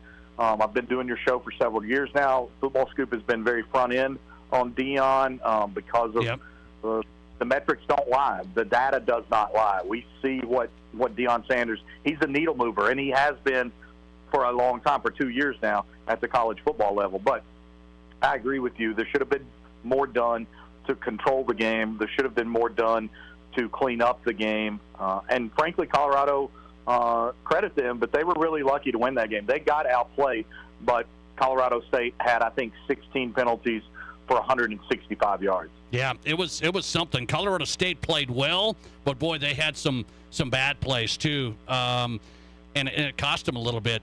Colorado pulls it out. So now I look here, John. What do you think about this matchup with Oregon?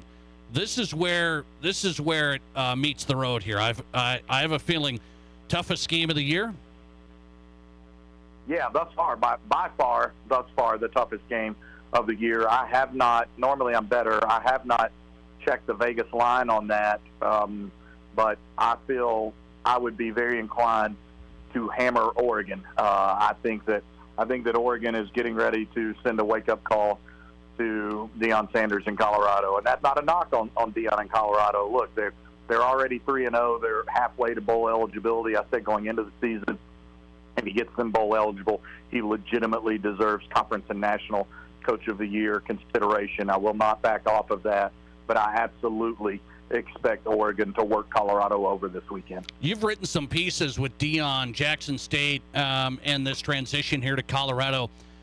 It feels like he thinks everybody's against him. That's a major motivational factor. It's us against the world and the whole thing. Why is he taking that route? I think that has probably been honed within himself as a competitor. I think he felt that and played that way very much as a competitor because he does speak his mind. And trust me, as a journalist, I love it. He is very bombastic. Trust me, I love it. But also, that's what resonates. Now, look, I've seen other coaches use it, and I don't think you can rely on that. I don't think that can be your motivational tactic every single week. The flip side of that is Colorado has heard for months on end that what Deion is doing is wrong, that the way he flipped the roster with 86 new players is wrong, that talking about bringing his Louis baggage and getting rid of the bad baggage is wrong. And so it's a little different in that in the standard sense, I don't think you can play that card every single week. But Colorado feels like it has literally last December forward, an accumulation of elements to play the underdog, play the us against the world card. And they are playing the us against the world card. And no matter how much hype they get in the media, they will still play us against the world after hosting Pat McAfee, after hosting Game Day, after hosting Fox noon kickoff, after being featured on Fox twice already. They will still play that card because that's sort of Deion's persona. And look, the players listen to him. He loves those players. He genuinely does. And those players love playing for him. And say what you will about Deion, when he will get on the phone with a player's father from prison and talk to him immediately after beating TCU, and the father in prison, Jimmy Horn's father, says, "You stood on your words. You said you were going to take care of my son. I can't believe this." I do believe Deion genuinely has his players' best interest in mind. Good stuff. John Bryce on tonight. Find him at footballscoop.com. So let's go to this scenario. Alabama. Quarterback plays a major question mark. It looks to be that way. I mean, they struggled again.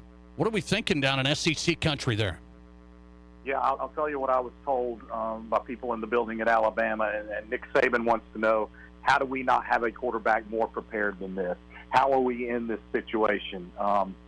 New offensive coordinator, Tommy Rees wasn't known for getting his quarterbacks, getting the top-end quarterbacks quite ready right away at Notre Dame. I think we're seeing that. I think we're seeing, frankly, Nate, that Alabama is not as talented as Alabama of last year, not remotely as talented as Alabama 2 to 3 years ago. We're seeing the Georgia effect, arguably more so right now than even with Georgia winning the last 2 national championships. And I say that because what's showing up now isn't just that Georgia has surpassed Alabama on the field, but it's showing up that Georgia has surpassed Alabama in recruiting and depth of recruiting. And Alabama is not the same Alabama. Alabama is much more vulnerable. Alabama has tremendous issues on its offensive line in addition to the tremendous issues at quarterback. And I'm not sure we can rule out seeing Dylan Lonergan, the true freshman, at Alabama before this season is out. And I'm surprised. I thought that Ty Simpson, a coach's son, highly sought-after recruit, had 35 offers from everybody who's anybody in college football. I'm surprised that they're going back to Jalen Milroe this week. I thought Ty Simpson looked like a more complete quarterback. I believe that Nick Saban is probably making that decision in part to try and salvage the locker room because it is a little tenuous right now. Alabama is dealing with stuff it's never dealt with before, really, under Nick Saban. And I think we're seeing the effects of that on the field. But Alabama is not remotely as talented. That's number one. Alabama is really down at quarterback, and it's down on the offensive line. I'll tell you, quarterback carousel on it. I didn't see that one coming either. I didn't see the Alabama struggle coming early on. Just got by South Florida. So here's the showdown this week, John. You're covering it. Notre Dame, Ohio State. On paper, is Notre Dame competitive? Yeah, absolutely. I mean, I did notice that Vegas line. I want to say it's Ohio State and 3 points, something like that. I like Notre Dame in this game. I like Notre Dame with the single most experienced quarterback in all of college football in Sam Hartman. I like Notre Dame with the guy who I believe very firmly, you can take this to the sports book there in Deadwood and place a bet for me that Joe Alt will be the first tackle drafted in the 2024 NFL draft. Blake Fisher will get drafted. I love what Notre Dame has, the key pieces. Obviously, it's can Notre Dame shut down Ohio State's skill players. Travion Henderson, the running back, is as good as any running back in college football. Marvin Harrison Jr. is not just as good as any wide receiver in college football. I think he's maybe the best wide receiver in college football since Keyshawn Johnson. And so those are the challenges for Notre Dame. But, look, it's going to be a green out. It's at night. Notre Dame Stadium is going to be rocking. I really like Notre Dame's quiet confidence in this game. Ohio State QB, question mark? Yeah, absolutely. Look, just like we talked about with Alabama, Nate, it's impractical to think that there's not a step back at Alabama when they lose a Bryce Young and some of the offensive linemen and the other key pieces that they lost from a year ago. It's impractical to think that Ohio State can lose the number 2 pick in the draft in C.J. Stroud, as well as 2 of the first offensive linemen drafted, including like number 9 overall pick Paris Johnson, who went to Arizona, is already starting, as well as DeJuan Jones. All 3 of those guys are starting in the NFL. They're not just in the NFL. They're starting in the NFL right now for 3 separate franchises. You cannot replicate that no matter how well you've recruited. And that's why I think Notre Dame has a great shot in this contest, because I believe that Notre Dame can affect Kyle McCord at quarterback. Notre Dame has, I've told you, an NFL agent out west already, or excuse me, an NFL scout out west already told me that Ben Morrison, the sublime Notre Dame quarterback, would be a top 15 pick next year if he was eligible, but he's just a true sophomore. So Notre Dame is very excited about this matchup. I would be stunned if this is not a game going into the fourth quarter that Notre Dame has every opportunity in the world to win. Biggest ticket in the country, Notre Dame Stadium this week. John Bryce on it, Ohio State, Notre Dame. Huge showdown. I love these matchups. I never thought you'd have them, but these teams matching up. FootballScoop.com national writer John Bryce on tonight. John, enjoy the week, man. Thanks for hopping on. I appreciate it, Nate, and I would be remiss if I didn't sneak in a shout-out to my wife, Jessica. Her birthday is Wednesday. It's a milestone birthday. I won't say which because my couch is not that comfortable, but she is the absolute best, so happy birthday to Jessica. Celebrate it. Thanks for coming on. John Bryce tonight, FootballScoop.com, national college football writer. He's got his wife's birthday. He's got Ohio State Notre Dame this weekend. That's quality, man. Find him on Twitter at John D. Bryce1. Good stuff on the breakdown from John Bryce, one of our best national college football guests. Let's go local high school football. We discussed it at the start of this hour. And here's a team that has been pretty consistent. And I know sometimes the classes get not as good and the cupboard gets a little bare, but they battled and battled. They made it to the semifinals last year. Can they win a state championship this year? Ben Kramer's the head coach of the Hot Springs Bison. His take on his team next. This is the Nate Brown. At Renewal by Andersen, they make the best windows and patio doors you can get. But they've also set the gold standard for service. At Renewal by Andersen, their signature service is second to none.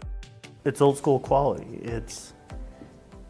This type of service doesn't exist outside of Renewal. Renewal by Andersen's signature service, trust, respect, care. Renewal by Andersen. You'll be delighted like so many others are. Visit RBARapidCity.com to book your free estimate. With 11% off everything. We've got the adhesives you can rely on. Loctite Power Grab adhesive is high strength and reduces the need for clamping with 0-second instant grab. Right now, it's just $2.99 after rebate. Get 11% off everything now at Menards. Good through September 24th. Savings are a mail-in rebate. Some exclusions apply. See store for details. Save big money at Menards.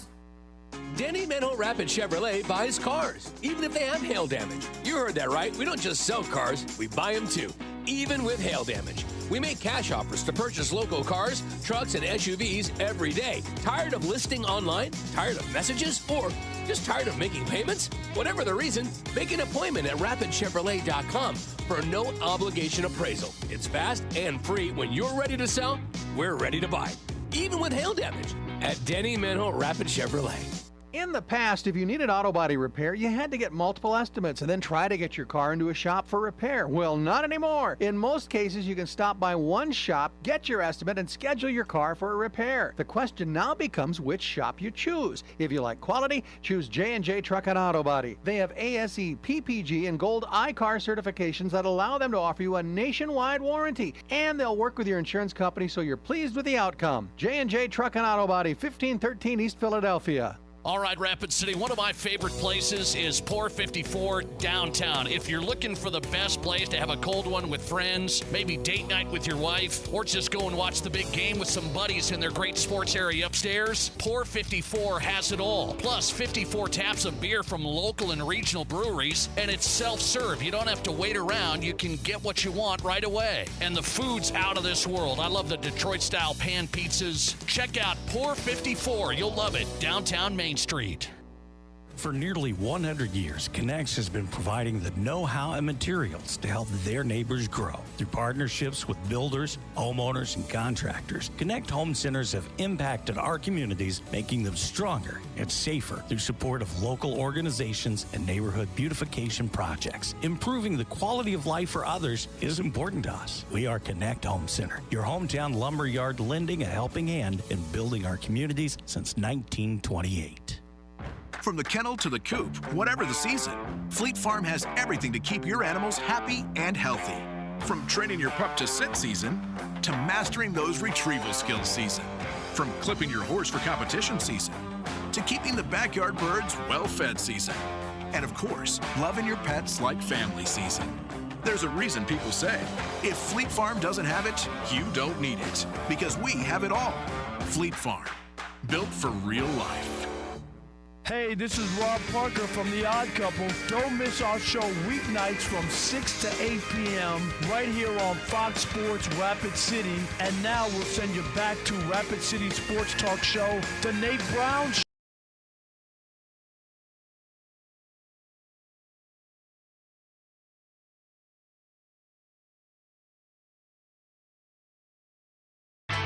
Welcome back in. Your Sports, Your Show, the Nate Brown Show on tonight. We're off tomorrow because I'll have coverage of the Rapid City rivalry. Central Stevens soccer in action tomorrow. Girls at 6. Check that. Boys at 6, girls at 8. Got to make sure we have this. Rapid City rivalry soccer brought to you by Black Hills Rapid Soccer Club tomorrow from Sioux Park, live on Fox Sports Rapid City and Go Raiders Live. Ben Kramer's on tonight. Talked to Coach over the years, covered a lot of his games. He's had playoff teams, been right in the mix. Last year, they go to the semifinals.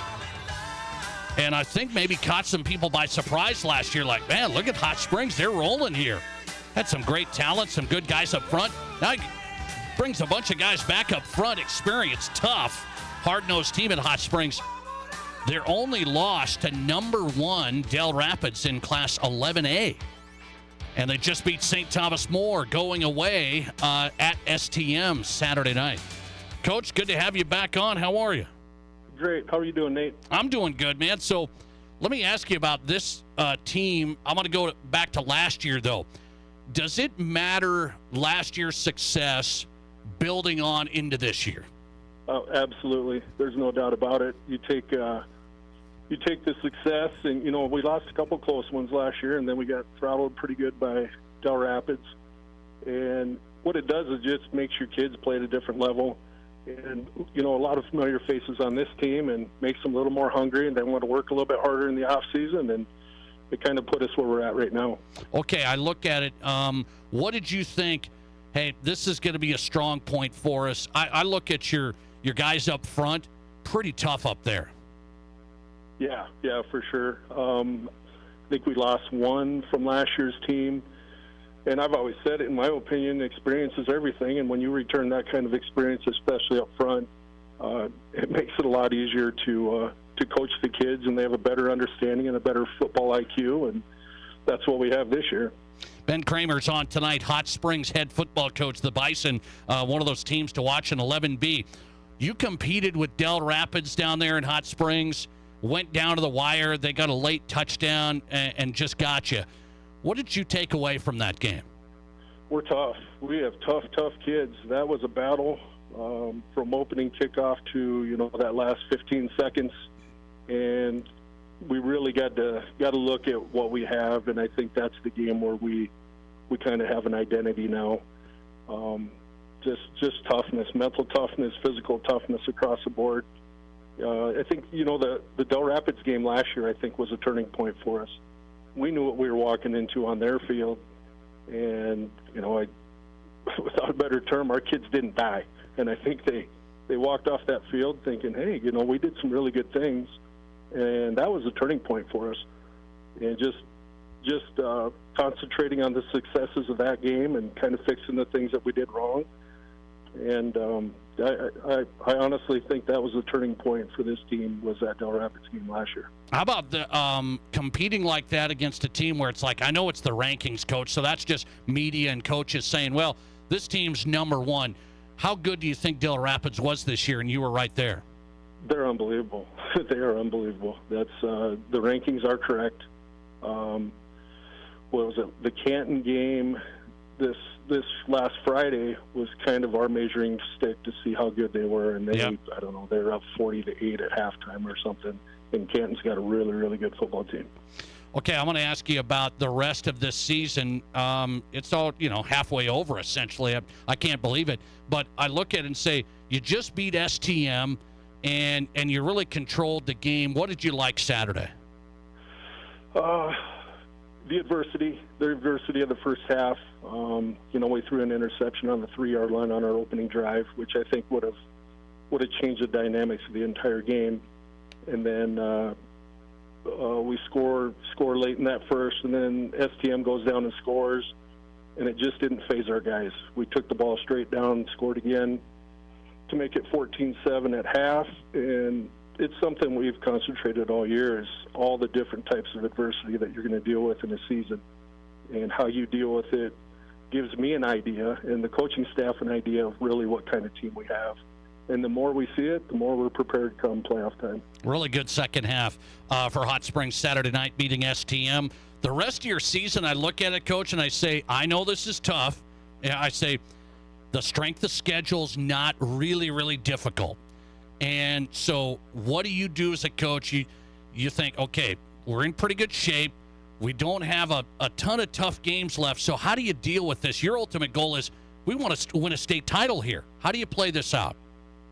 You just take care of what you can take care of. We've done the numbers, and we kind of, if this happens or that happens. And again, we go back to last year. We traveled all over the place, and we just never talked about it. It doesn't phase these guys.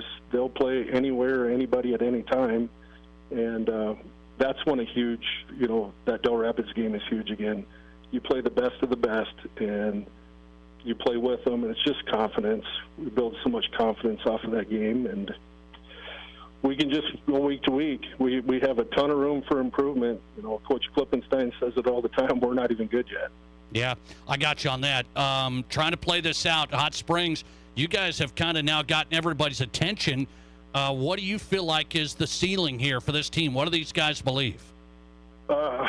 State championship. That's what they believe. They have a huge target on their back. We're not going to sneak up on anybody at this point. But they also have to understand that we work every day to get better, and there's obviously a lot of room for improvement still. Hot Springs head football coach Ben Kramer on tonight. He's done a great job as always, Coach. How much fun are you having with this bunch? A blast. It's awesome. This group is 100% bought in the off season, and it goes all the way back to COVID. I actually was talking to our superintendent during COVID. Everybody's home, and we're like, geez, we got to get these kids out, and we got approval to let them into the gym, and it was boys and girls. And that first day that we could get them in the weight room and split them into groups, they just kept coming, and it hasn't stopped ever since. I mean, we're averaging 30, 35 boys and probably another 14 girls in the weight room every single night, and they're working injury prevention and explosive power and working on their own skills for their sport. And we're seeing it. We're seeing how that's paid off, and it's been awesome. I love this group. I'm looking forward to watching it play out. Ben Kramer on tonight on the Nate Brown Show. Hot Springs football rolling. Still a lot of season left as they try and finish it out. A team to watch in 11B. Coach, good to have you. Good luck to you the rest of the way. We'll talk again. Thank you, Nate. I appreciate it. Thanks for coming on. Ben Kramer, good to have him. Talked to him over the years here. Followed Hot Springs a lot. I go all the way back to, the Joe Beeler days? I go all the way back. There's been some great teams there. Some great teams in Hot Springs. Some dome teams. Will this be another one? They look like they're right in the mix. Right in the mix in 11B. It's always hard to go that far. I think Hot Springs is right there. Head coach for the Bison, Ben Kramer, their only loss to number 1 Del Rapids out of 11A. And it was tight. Scored a late touchdown to pull ahead. Coming right back with who's hot and who's not on a Monday. My team is in my who's not. But it's not who you're thinking. Next. You're listening to The Nate Brown Show. Follow us and watch the show live on Twitter at Nate Brown Show. At Gateway Autoplex, we strive to give you the best car buying experience in the Black Hills. We offer a hassle-free, worry-free environment, and we've made it easy to get pre-approved in minutes by going to gatewayapproves.com. Or stop in and we can help you through the process right there. So check us out at 410 North Campbell Street or 123 Omaha. 2 great locations serving you in the Black Hills. See for yourself why our customers say that we have the funnest buying experience in Rapid City. Gateway Autoplex, where nobody, and I mean nobody, beats a Gateway deal. Here's your Fox Sports Rapid City forecast. Lows around 57 tonight under mainly clear skies, northwesterly winds 5 to 10 miles per hour. Lots of sunshine tomorrow. High temperatures reach up to 81. Partly cloudy skies. Tomorrow night, lows level off around 54. Upper 70s Wednesday and Thursday, with a chance for scattered thunderstorms Thursday. That's your forecast on the Black Hills Sports Station, Fox Sports Rapid City. Currently, it's 81. As the chief buffet officer here at Pizza Ranch, I get all kinds of buffet questions. Here's one from Cole. Is there a real cactus in your cactus bread? Great question, Cole. No, there is no cactus in our cactus bread, just sweet cinnamony streusel. It's on our buffet every day, along with pizza, chicken, ice cream, and all your other favorites. Even better, at least for your parents, kids eat free on Tuesday nights. And don't worry, Cole, there's no coal in our coleslaw either. Pizza Ranch with 2 Rapid City locations and pizzaranch.com. Live from the Anytime Auto Sales Service and Details Studio. Sales, service, and recreation. This is Fox Sports Rapid City.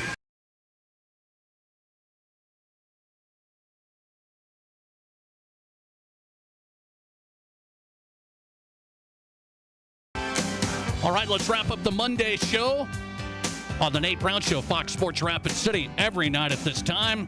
Who's hot and who's not. Wrapping it up, brought to you by the Pizza Ranch. Tomorrow's Kids Night. One child 12 and under eats free for every regular priced adult on the Pizza Ranch Buffet. Tuesdays, Kids Night. 2 locations. Pizza Ranch Buffet. Best buffet in town. Hit it tomorrow if you're a family. Save some money. Eat well. Who's hot category going to go to Deion Sanders.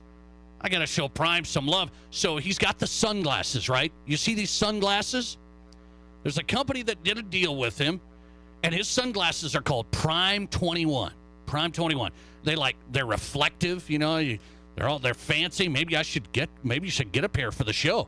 I'm not going to take them off while I do the show either. No, I'm kidding.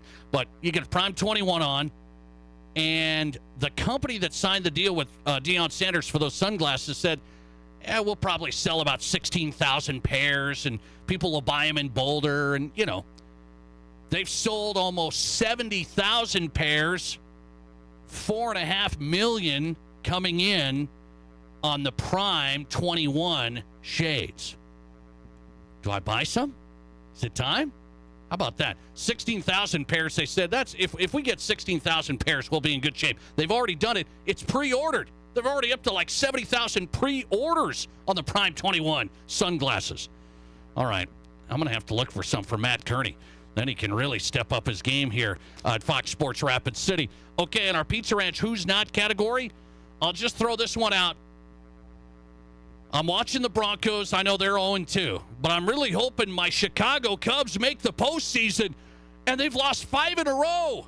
The Cubbies have lost 5 in a row. They just got swept by the Diamondbacks, who are also in this wild card race, and my Cubs are a half game out of the wild card spot as the September collapse has hit. Cubs have lost 5 in a row. Come on now. You were there, and now we're reeling a little bit. All right, soccer tomorrow. I'll be ready. Thanks for joining me. We'll be at Sioux Park starting at 6 with the boys' game. Stevens Central Soccer on Fox Sports Rapid City. The Nate Brown Show podcast. Great show today going up right now. Steelers wide receiver Deontay Johnson was placed on injured reserve with a bad